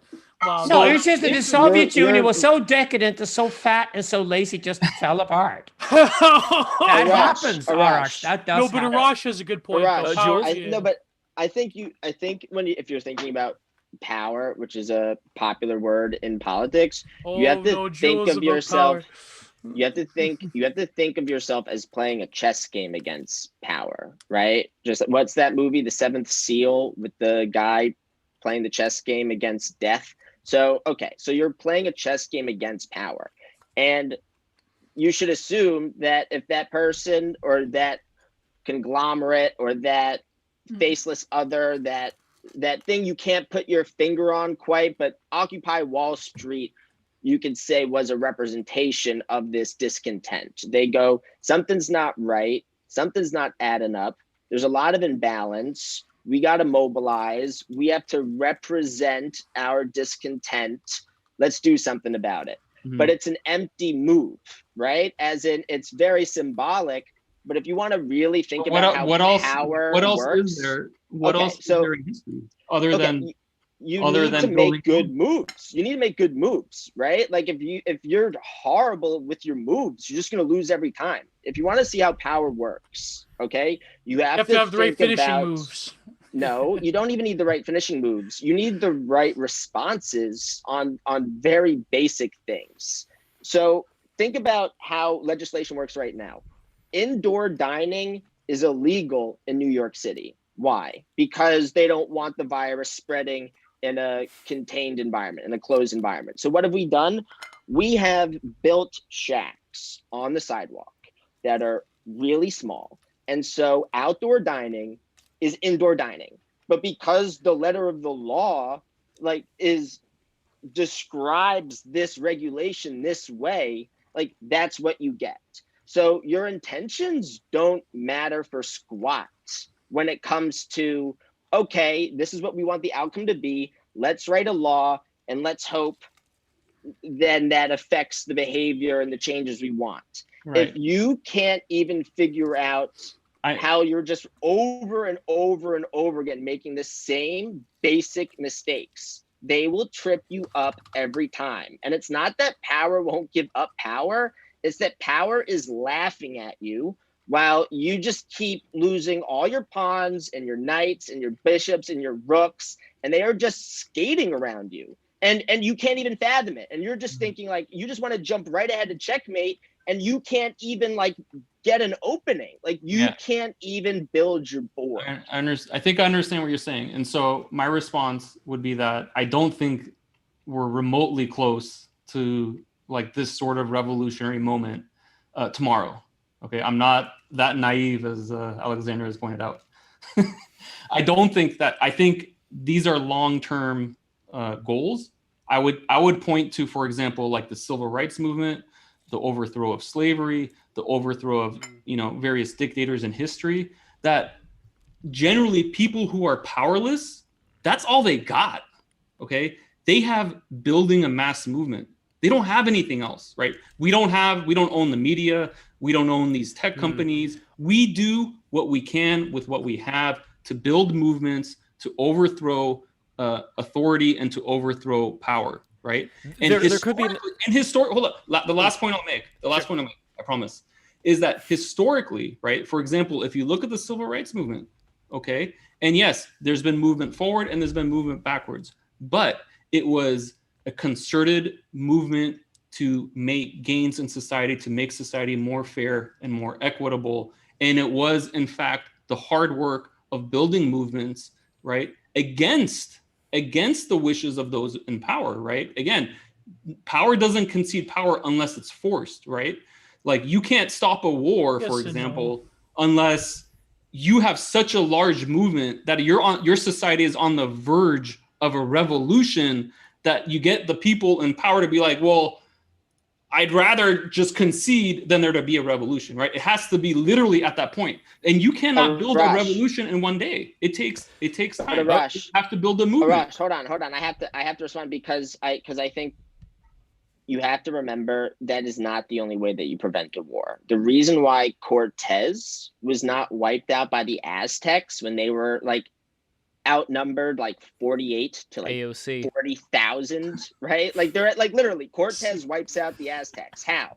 There's like 48 of them. There's like dozens of them. And you've got like tens of thousands of like scary Aztecs. Okay. So how were they able to outmaneuver, right, power?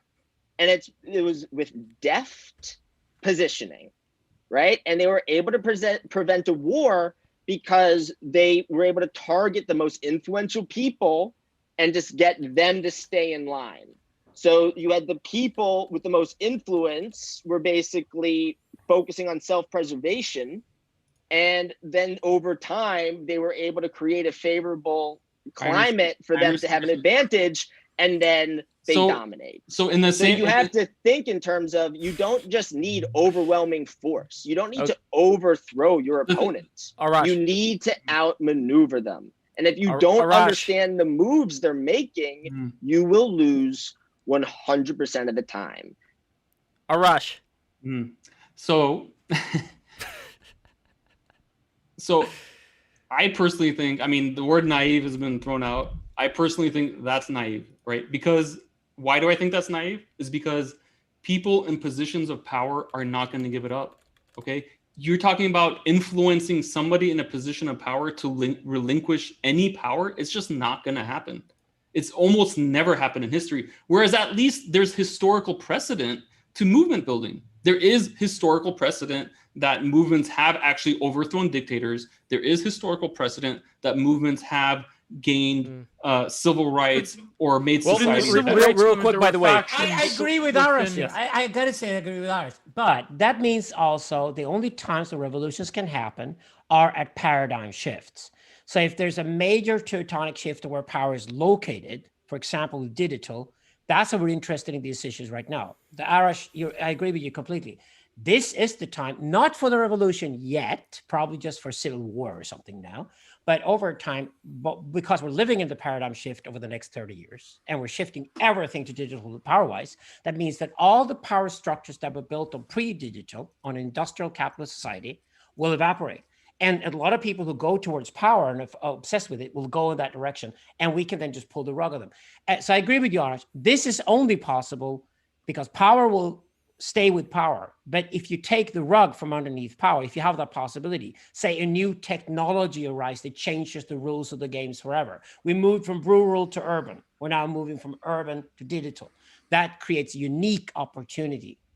Yeah, but those transitions weren't seamless, though. I mean, there was of course, revolutions never are seamless. That's the point. Yeah, they're bloody like hell. Yeah. Well, as far look as at the rural peasantry that was forced out of their land into the urbanization. I mean, but the point of contention I would try to make is that, well, you look at the civil rights movement. I know this is like a un-PC point, but there were factions within the power structure at the time that saw opportunities in there to ingratiate a more sophisticated forms of biopower and allowed certain elements of the civil rights movement to be conducted that's one part against of it. rival elites, right? That's one part of it, but then there's another part of it which I wanted to get to. So this is from this book, The Age of Entitlement. Over decades, Black History Month had taught millions of school kids to think of Rosa Parks as a tired seamstress whose need to rest her weary legs on the white section of a Montgomery, Alabama city bus unleashed a storm of spontaneous power. But she was considerably more than that. 5 months before the Montgomery bus boycott began, she had attended the Highlander Folk School in Newmarket, Tennessee, an academy that the Congress of Industrial Organizations had set up for training social agitators. She was an organizer of considerable sophistication, one of the intellectual leaders of the Montgomery NAACP chapter. So the reason why I'm bringing that up is just like we were talking before about how Germany during World War I was helping out the Bolsheviks, get power in Russia. Similar things were happening in the United States. It wasn't this small grassroots movement that eventually overcame the organic, power. Yeah, the marketing point of organic movements spontaneously arising up to take power, it's kind of like, I don't know. I find it sus in a lot of ways, but I think also this question of power itself is another interesting one, because it seems that the basic definition that people are throwing around about power being solely power over, I'm more of a Foucauldian in this sense, that power is also a generative force, and there's always resistances to power, and then power reterritorializes those resistances within its structure. And the people that are quote unquote oppressed, or people who are being powered over, they're equally a part of that network, the way that prisoners are equally a part of the network of the guard and the apparatuses of power themselves. So I think power is much more complex, and the site of power, the action of power, is the real interesting point in its expression, rather than its connotation of just merely being power over. Power is also a generative force. It's more of a will to power in a lot of ways. But yeah, that's just, I know, a theory cell point, but Totally agreed. Yeah. So guys, I think that we are at the point right now where we are agreeing on a lot more than we are disagreeing. Well, what do you think? A good question I wanted to ask, actually, Lev, is that I think a linchpin of our conversation would be, what does the immediate or long-term future look like? For example, although I don't know, I tend to agree. Maybe I hope he's not right, but I think he is. But the late rest in peace, Mark Fisher, is capitalist realism a thing, or will we arrive at a post-capitalist society? What's going to happen in the immediate, and then by immediate I mean the next 4 years, and the long-term future? What would society, in your pictures, what would society look like? Sorry, Lev, I cut you off. I'm terrible. Well, that's a good why don't we going. start asking the question, do we still live in a capitalist society? I think you got to start there. I don't buy this sort of Platonist form that capitalism is here forever and will stay. Not at all. Capital is certainly here, and it will be around, like food is around. But we no longer live in an agricultural society. I think we agree on that one. And we moved to industrial capitalist society. I think the internet took over the world in 1998. And I think since 2012, according to all the data, attention is now far more important than capital. We should start discussing, what does it mean to already live in an attentionalist society? And since our society will become more and more attentionalist and less capitalist, that's why we have deflation pressure in the world economy. That's why you can borrow money just about everywhere for nothing if you have the right connections. Again, connections being attention. I think to think about our world as network dynamical, to think about the problems of where imperial will be, where national will be, where local can be, and how you can screw these things and how they will work, is much more interesting than talk about anything post is lazy. Every time you use the prefix post to something, you haven't discussed whether you're still with it or whether you moved on to something else. It's like postmodernism, is just lazy, a lazy term, a lazy labor. That's exactly why none of these guys accused of being postmodernists were even postmodernists. They would have been great in that case. So I think post-capitalist societies already happened, in the sense that capital is still around, but it's now controlled by attention. So, well, Alexander, what would be your hot take on the work of Mark Fisher? I'm assuming you. I think some stuff. There's great devotion to Mark, but he's still stuck in this sort of, you're either capitalist or anti-capitalist when you speak about things. Even Zizek is still stuck there.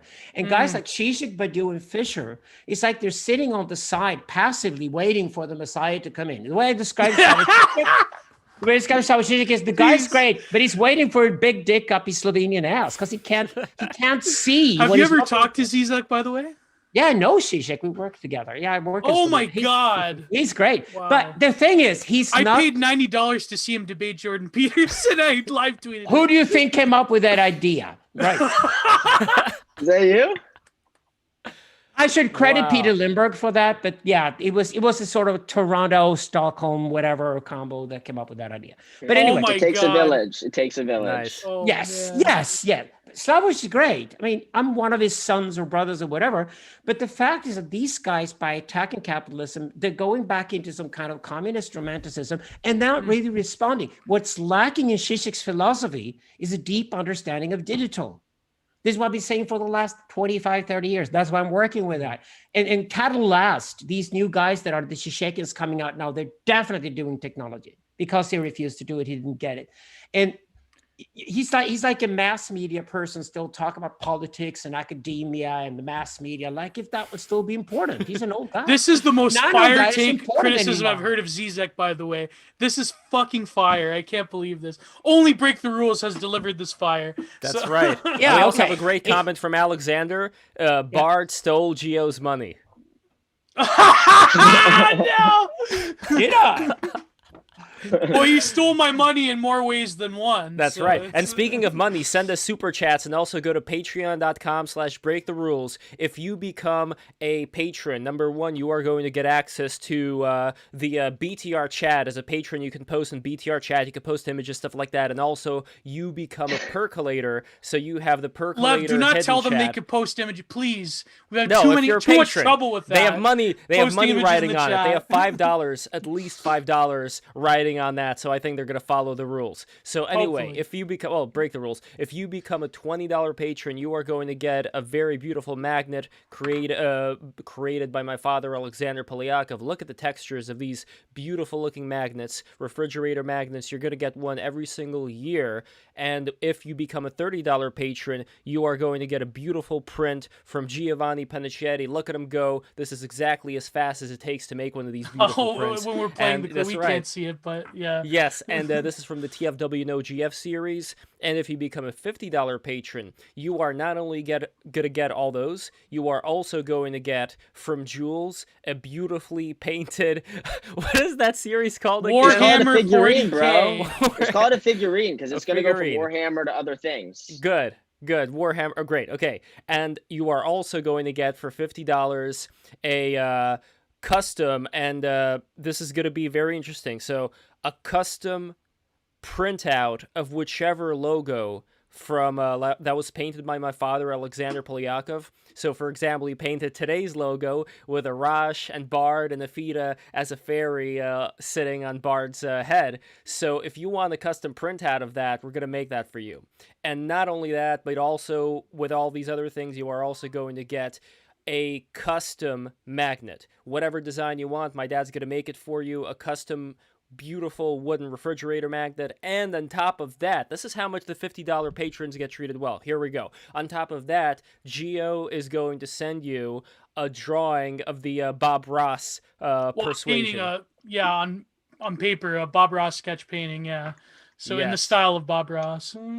Excellent. And that is what you get when you become a patron. And this is why, to all the new people who are listening here, this is the kind of quality that you are going to experience on Break the Rules. Become part of the team right now. Help us grow, and you will not regret it. We are taking over, Trump, Biden, doesn't matter to us. We are growing. We are spreading our wings out, just like the Egyptian sun symbol with the wings spread out, just like the Caduceus. Just We are like reaching the internet enlightenment Ishtar. thanks to wonderful guests like Arash, Alexander, Jules, Geo, Lev. We are all here in the house, and we are ready for whatever comes next. So another subject that I wanted to get to was, speaking of civil rights, you can say that, sure, with digital, it's going to affect a lot of different things. What it's not going to affect as much is where people live. So let's say you're more of a partier and you want to live somewhere where there are more people who like partying and playing music late at night.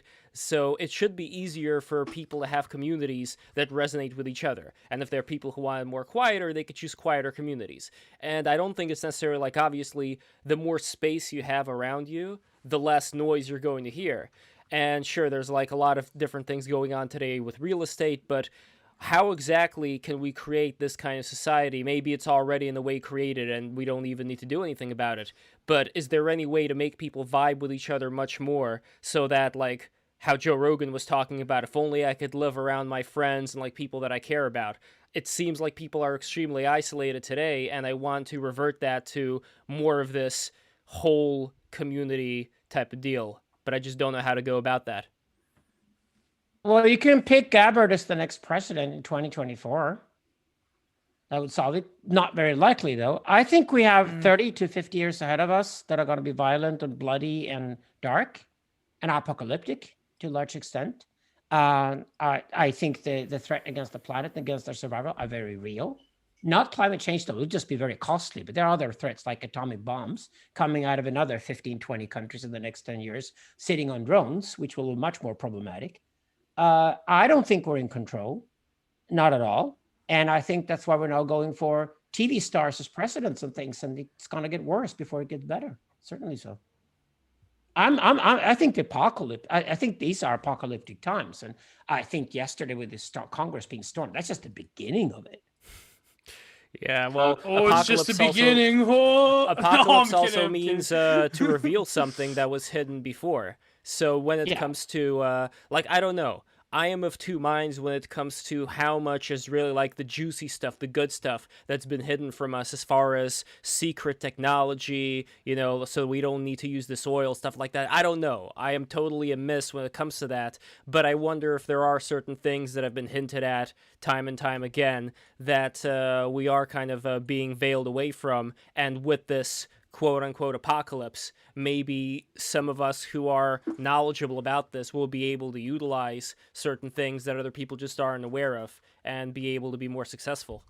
Well, we will have the technologies, right? There will be technological explosion over the next 20 years. You will have your electric cars and everything, at least if you're fortunate. The elite will certainly go for some kind of communism, but communism will not arrive for the masses. Communism will be elitist and voluntary. That's for sure. But that's the elite. For the vast majority of people, I think psychiatry is a good place to go to find them over the next 20 years. I mean, we're basically putting pills into our systems all the time. That's why I think the Euphoria script is not only about 90-year-old Instagram addicts, it's really about the future. I think the people growing up in Euphoria right now are going to be in that state and have drug problems, all kinds of shit over the next 30 And notice how like therapy speak has invaded the consciousness of Zoomers, and now everyone's telling each other to go to therapy. It's like, again, to bring up Michel Foucault, this is again another power within the societies of control. It is the medicalization of power. And I could get all into this with the lockdowns, but that's totally agree. Yeah, 100% therapy addicts, 100% addiction addicts. We're all going to see each other as addicts 10 years from now. The system is working towards making us seeing ourselves as addicts. Facebook did not employ psychologists to make you happy. They employed psychologists to make you addicted to Facebook, because addiction is attention, and attentionalism is exactly where we're heading. So to Lev's, I've claimed it for the last 25 years. To Lev's point, I think that you know, humans weren't meant to be so atomized, right? So I think there's a lot to what you're saying.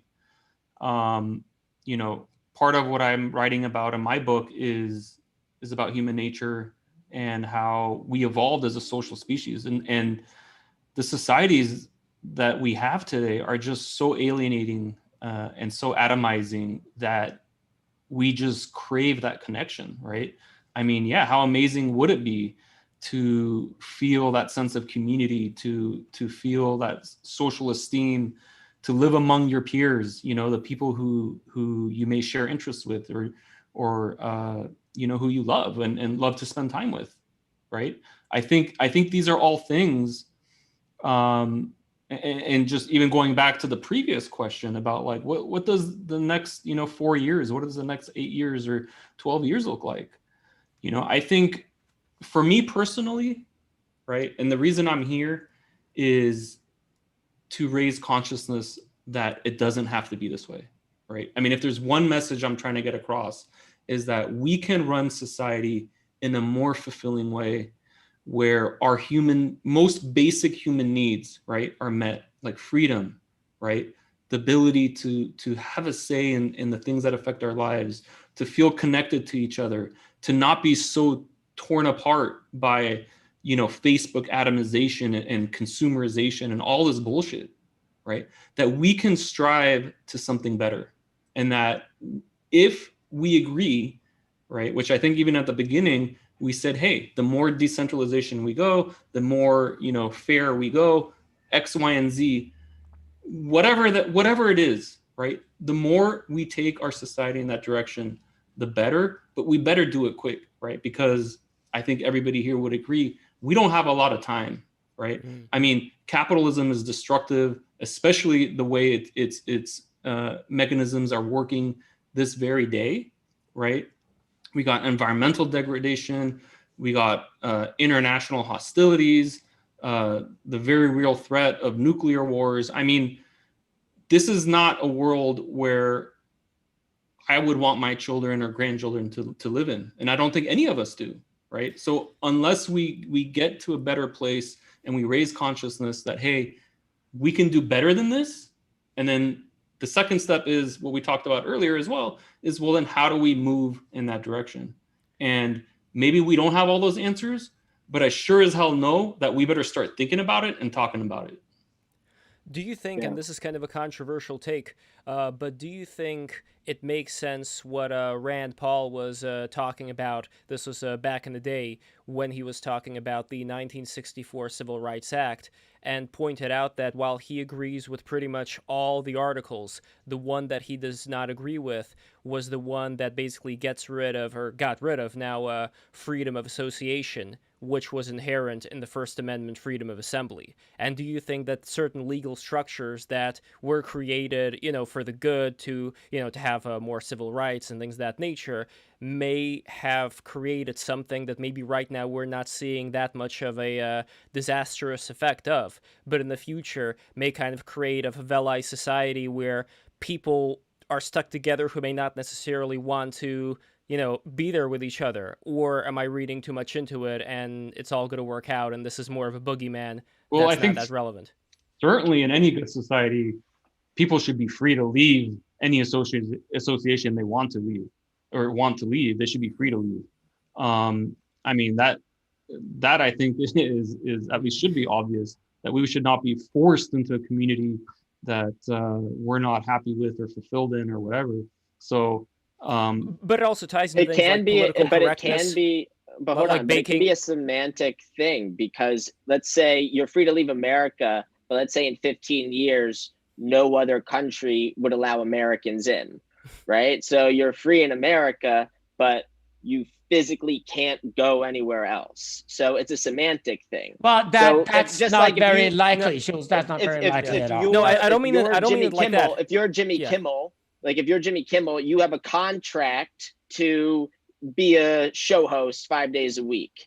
And I don't know his agreement, but there could be like a severe penalty for like if he just didn't show up one day, didn't let anybody know, or he just said, I quit, I don't want to do this anymore. Like there are ways when they could claim damages. Listen, and then suddenly that's not really what I was talking about. Jules, we left the topic completely. Yeah, Jules, that's not what I was talking about. What I mean more is, let's say the example of, and I don't remember if he won that lawsuit or not, but there was that that baker who did not want to bake the gay cake. Or there was the example of states that did not want to have the transgender bathrooms, or did not want transgender people to go into the female bathroom. So these are examples of civil rights laws interfering in, what would be like the decisions of states or the decisions of individuals based on, there not being this freedom of association. I'm free to associate with who I want. I'm free to do business with who I want. And these are like small examples. Like these aren't like dystopic end of the world examples that I just brought forth here. But I wonder if in the future it may become more dystopic using these civil rights laws. No, I think America has debated this enough already, and you're getting stuck in the wrong place. I think the most important thing to do in 2020, say you got kids and got to raise your kids. It's like what you learned from the 2010s was that if you stay within an echo chamber, you get stupid. Okay? You stay with your own tribe. They all think alike, and you get, whatever you think is just reinforced all the time, but you get stupid. So antagony is a word I propose all the time. You got to go actively outside of your algorithms and outside of your social circles and find people who disagree with you. But if you do, The reward is not moral. The reward is actually beneficial in an intelligent sense because you get more intelligent. Now, I think that's the easiest thing in the world to teach a kid today because kids have discovered that echo chambers is what their parents got stuck with and they got stuck with. And they don't want to be inside those echo chambers any longer. They understand, if they're smart, they understand that if I challenge myself all the time, that is exactly what intelligence is. Now, once you look at that perspective, which is way more important, that's like a kid telling his mom, will you stop using fucking Instagram when you raise us?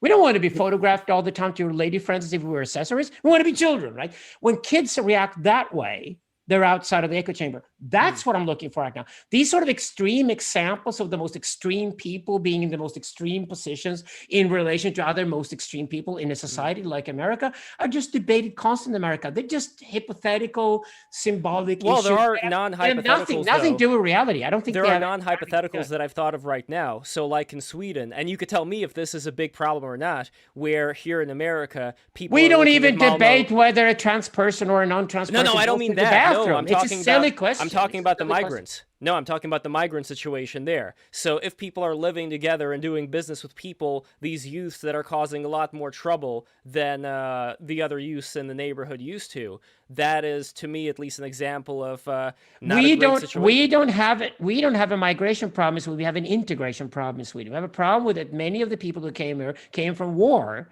and were distraught and were not prepared to live in a highly sophisticated post-capitalist society like Sweden.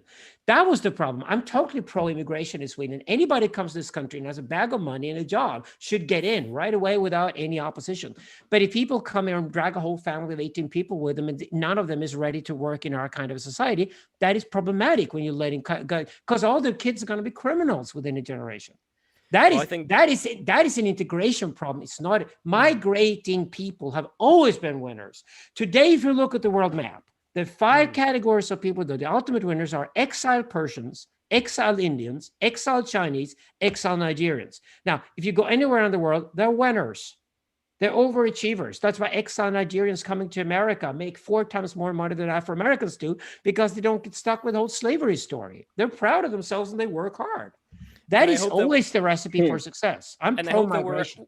I really hope that we are at the point here in America, let's say, where people would be able to have an open door policy to anybody from anywhere as long as they are able to integrate well. My problem, though, is the opposite, where you would have, like you said, people coming in with a culture that is not integrated well, and you have people living in a low-trust society now, and that, to me, is the opposite of freedom of association. That's how you kill a society. Yes, that's how you kill a society. And so all I'm saying here is that if we're talking about the Civil Rights Act of 1964, that one part of it, the freedom of association part, maybe it helped as far as now at least people could accept people regardless of where they come from. But on the flip side, now it's a lot harder for people to say, you know what, we are going to accept people who are going to be more like us culturally. Like, sure, we'll accept people who aren't looking like us, but we'll accept people who are like us culturally. Right now, you can't even do that. You still have to... It's a bad situation. I just don't know what I call that bad membranics. So essentially it works this way, just like a life form or a town or any sort of fortress, right? It's a sphere. It's got a membrane around it. Now, the guy you put in charge of the membrane, what goes in and what goes out of the system, you want nutrition in, you want shit out. Now, anybody sits there has to be the most intelligent, most educated, most wisest person you got in your community. If you put a fucking idiot there, you have a major problem, and sooner or later your culture will go down. This is one of the most important aspects of a culture, because any culture interacts with the outside world. And in empires, at least, they built nations within an empire, where the empire, at least, is supposed to be the structure that regulates trade and migration between the different nations. And that has one benefit. It means the different nations within the empire have to compete with one another for being a nice place to live. Mm-hmm. That's not a bad idea at all. States in America are supposed to do that, and Americans move from one state to the next. That's one of the great benefits of America. If you don't like it in Michigan, you move to Arizona. Okay, but that works, and it's good in the sense that they're competing for providing people with their own self-power, self-empowerment, and being able to do what they want in that territory where they're located. Yeah, well, with Americans, I think I agree. It is better. I don't know how it is in Sweden. I think that in England, like working class English people, they have it rough with a lot of the migration there of people from Pakistan, and with all the grooming gangs that have been talked about. Again, it's not that I'm saying that this is the biggest thing that's happening there, but I don't want to discount that either, and I don't want to discount those girls that were taken by those Pakistani gangs. Yeah, but So- that was an extreme example. You know Yeah. what? The kids from Bangladesh and the kids from Nigeria that live in London are way more overachievers than British kids are. And that's the middle class kids. The problem in Britain is that the British working class were left behind. They never got educated. And that's why Britain has the biggest class differences in Europe. The difference Yeah, between but- London and Blackpool is the biggest difference between wealth within the entire European Union now before Brexit happened. That is a problem the English have to solve within themselves. But also, that again, the migrant crisis was another problem caused by American imperial action in the Middle East, which is another overlooked aspect of it as well. So, Oh, Gio, there was also the IQ shredder that I remember somebody mentioning. I'm still not sure what that is. Oh yeah, I forget. In the chat, you mean? Well, no, not in the chat, but I remember in earlier conversations, because when Oh, Bard, that- you were talking about having Spandrel open concept. migration, which I am pretty much for. This mention of the IQ shredder, it's something that I don't understand, but that was talked about as being something to make people think twice about that notion. Is there any way that you could explain it? Because I'm curious about what well, that the is. IQ shredder was created by Spandrel, but it was also developed by Nick Land, where essentially, like, he used Singapore as the example, where in given high-tech societies with certain command economies by authoritarian governments such as Singapore, you have a situation where they can attract the best and brightest people onto the upper classes, but then through specialization, through compartmentalization of technology and so forth, what ends up happening is you have a situation where the specialization is only held, knowledge is only held in the hands of a select few elite people. But the problem is that you have, because of technology, you have a situation where the vast majority of people have been looted of the people who are the best and brightest. So the underclasses, which will become the permanent underclasses, will be robbed of their potential in terms of IQ, but also with technology that will drive people to specialize knowledge in such a way that only the very select few has the potential to know what's going on at any given time. But then eventually what happens is, because more higher IQ upper class people tend to have less children, you have a situation where IQ will exponentially drop as the people who have the highest amount of IQ in society reproduce less and less, and the vast majority of people, because of technology atrophying natural abilities and making life more like structured and so forth, therefore the vast majority of people will get idiocracy.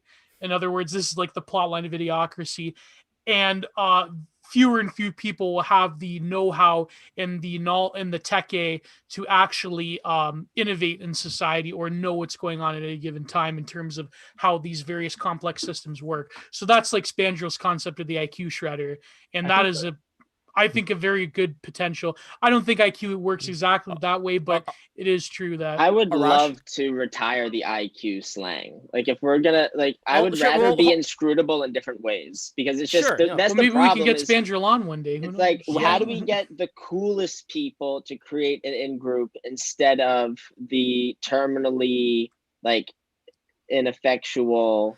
Well, we don't have to use the word IQ, but I'm just saying, like, the argument still applies. What Gio's talking about, this lowering of whatever you want to call, whatever quality you want to call here. But that is another. But that unless- would be an unless it's argument not against. Because the IQ thing, though, I think imposes reality in a way that people underestimate, in the same way astrology does or pop psychology. No, I agree, don't- but it's not like just that, wanna but- hold on. I just want to make sure, Arash, you had a Too much a of a comment about detour. that. Okay.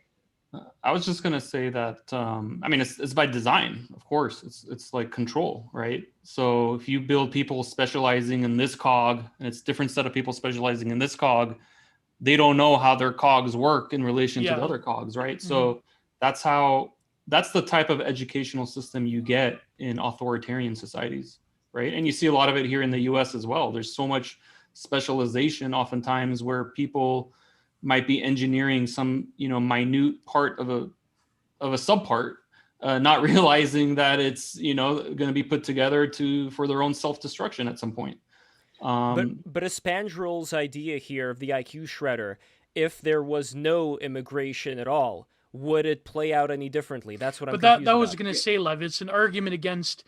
In some ways, it's an argument against your merit-based immigration policy system, because essentially what you're saying is that you want to, like, people that advocate, like, for example, like neocons that advocate this, who are they do this in a way when they don't realize that you're robbing the best and brightest people from these developing nations of the people that could potentially help their societies and lead them into a better future. If they're all going to, because the incentive to move to North America or Europe and so forth is so great, or Singapore or wherever, that they're really not incentivized to fix the problems within their own nations. Well, that's incorrect. That's incorrect, because you get remittances. So yeah, you do get remittances. You get millions. You get millions of Indians who left India and went to Europe and North America, and they then came back and became an elite in India, and now they're taking over American tech. I mean, India is the perfect example that says that theory is completely wrong. People don't migrate on boats any longer and can never return. It's all airlines now. It's like you go to India and America, stay in America a few years, then you possibly move back to India, or your kids might even move back to India, and then you go back to America and they become bicultural, and then they're really successful.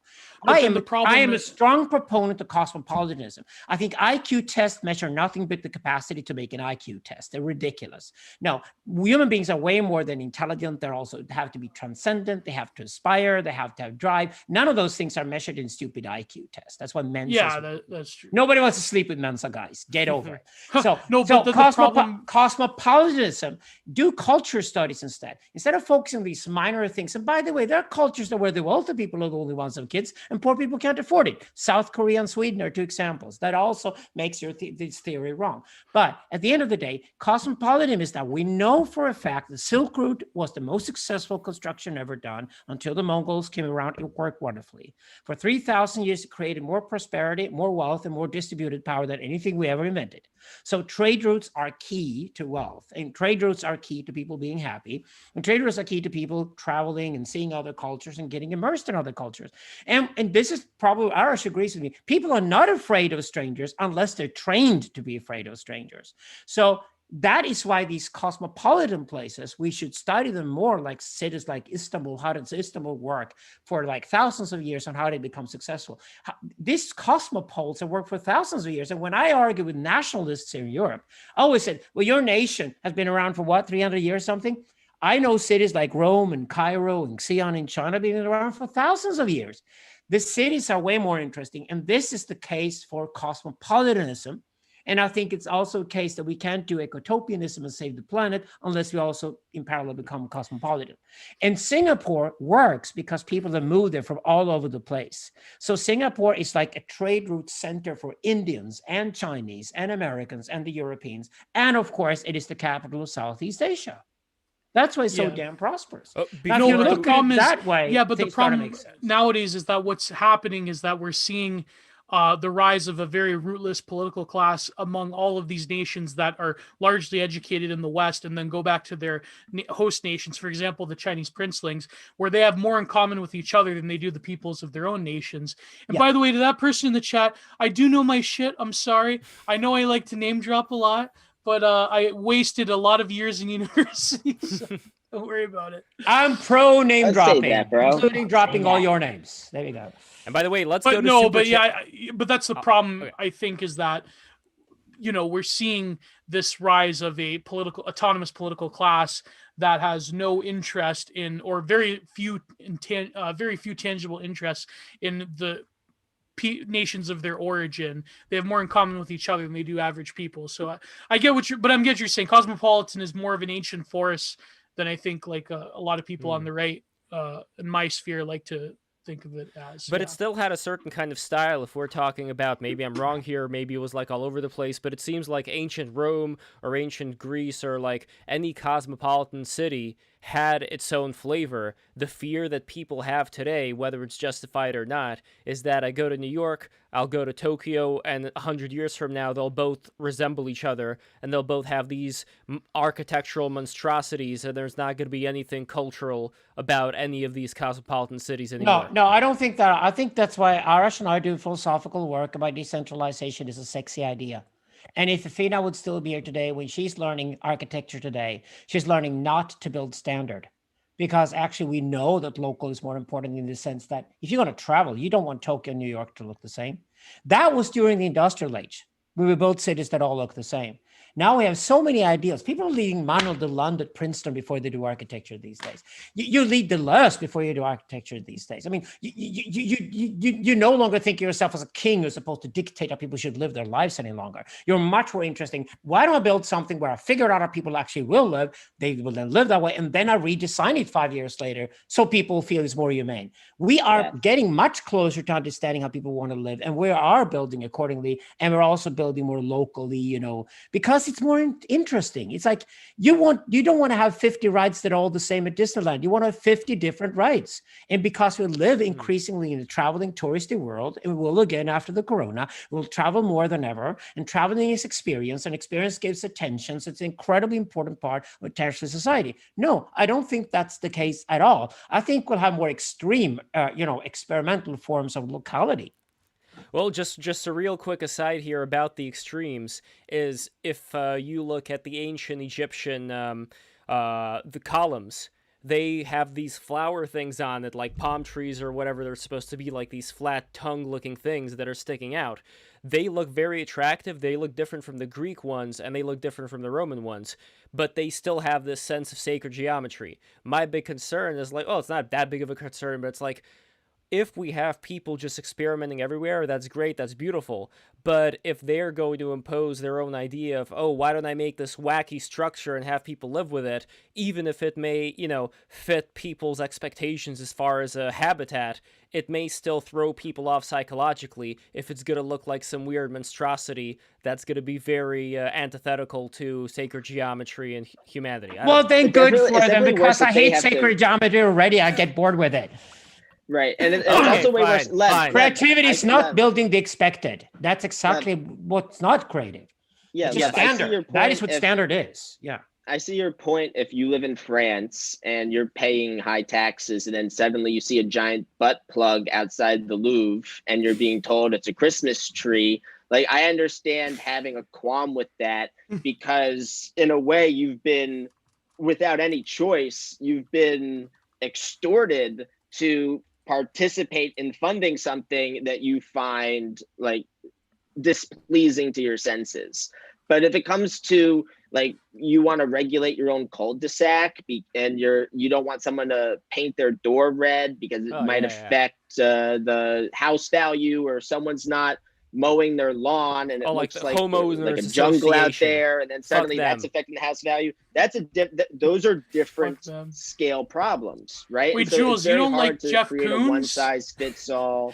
So I'm gonna Jeff Koons. More like Jeff Koons. That's right. Jeff Koons is like, whatever. I respect the fucking grift. I respect the hustle. I respect his hustle. I respect $100 million thing. Like, Jeff Koons is fantastic. He was fantastic. But the thing is this: the idea that art should be pleasing to the senses died in 1895. Get over it. I mean, it's Goya, so boring. It's just boring.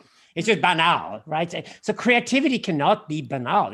That's exactly what standardization is. No, I mean, I'm totally for a more pluralistic world, and I think it will happen. I think that's one of the benefits.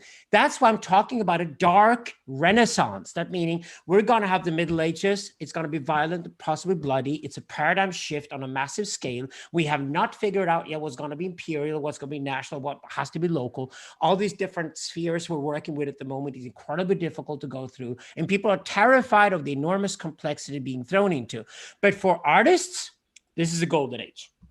This is I've had more content to paint we have a within the last few days than any time else. And while the last 4 years has been a golden age of mining images to paint in terms of social realism as a painter myself. So Yeah. you're right. Okay. Yeah. So we're gonna the 2020s is all about Netflix and HBO and these channels.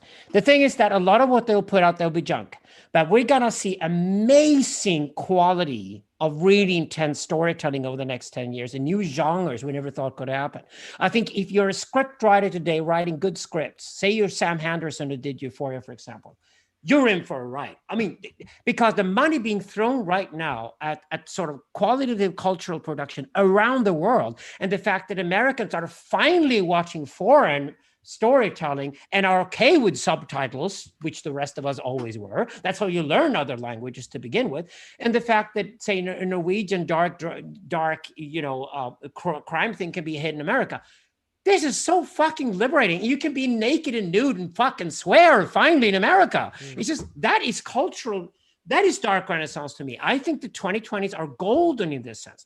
People will party like hell when Corona's over. They take tons of drugs. They be like Euphoria, but they will also watch. And you can series still be that free reflect- from desire. Lev thinks, oh my God, that means everyone's not gonna be free from desire. It's like, dude, move to Okay, M. Night we have a Shyamalan's comment. Village. We have a comment. Jules, you look like the psychopath from Euphoria, but you got the name of the trans girl. You're fantastic. How did that happen? Thank you. I don't know why. Well, they now didn't we put can me get in New that. Japan I Pro think just a Wrestling phone in the call. States. Oh yeah. By the way, guys, we got to go to super chats, and don't forget to send more super chats while I'm reading these. The first one, though, this is not a super chat, but I think it's a relevant comment to what we were just talking about. This is from InfoWarlock. Modern architecture is no longer made to endure. It's made to be transient and disposable. Now, maybe that's a good thing, depending on how you look at it. But that's a lie. That's just a cliche. It's boring. Next question. Okay, next question. Here we go. There's great modern architecture and there's terrible modern architecture as always. Yeah. Build more. Build more. Take less stuff. You know, what I want to do is to ban the idea that people can take everything to court that they don't like. That's exactly, the Golden Gate Bridge in San Francisco, when they built the new road, when you go into the bridge, it costs more to build it than to build the entire bridge 40 years ago. Why? Because people are taking everything to court in America. And by taking everything to court, you never build anything. That's called castration. I completely agree. So here we go. We also have a comment from Iran for Arash. But before that, let me get to the super chats. Dream Radio donated 2 Canadian dollars. Man, that's $2 Canadian. Dwarf Fortress is good at making art, not politic. I'm not exactly sure what that... I know what Dwarf Fortress is, but I'm not exactly sure what that means. Pulsating Shadow, 639. I'd love to see meme analysis and conversation with Bard. I think Bard would crush Chris's antagonism towards the Jungian digital anima, Boogie Woman. Boogie Woman. Imagine if Boogie was a woman. Okay. Anyway. Well, when Frank Castle gets through with him. But... Oh god. But yeah, the sissification and bimification. Okay, and lastly over here, Mehran's comment for Arash. Lev should ask Arash what measures should be taken by civil societies to bring corporations to justice. That would be a good start for a political discussion on how a Western world state should look like. Well, I think just like in the previous, conversations we had with regards to making change, I think organizing, usually people who are not in positions of power, their only power and their only access to power is themselves and organizing with others, right? So build movements, organize with your workers if there's things that are unfair or unjust. Sounds good. And guys, I think this is pretty much the end. Are there any final thoughts, Arash, Alexander, Gio, Jules? I just want to say to Mehran, who had some questions in there, that he can contact me in person because he comes back with the Johnny questions. Yes, I'd love to discuss the future Persian Empire with Arash Kolahi next time I get a chance to do that. But it's a completely different topic compared to the one. Yes. Well, I want to get Giorgiani on and have you versus Giorgiani. I think that would be a lot of fun. That would be hilarious since we've known each other now for over 30 years. It's bound to happen. Yeah.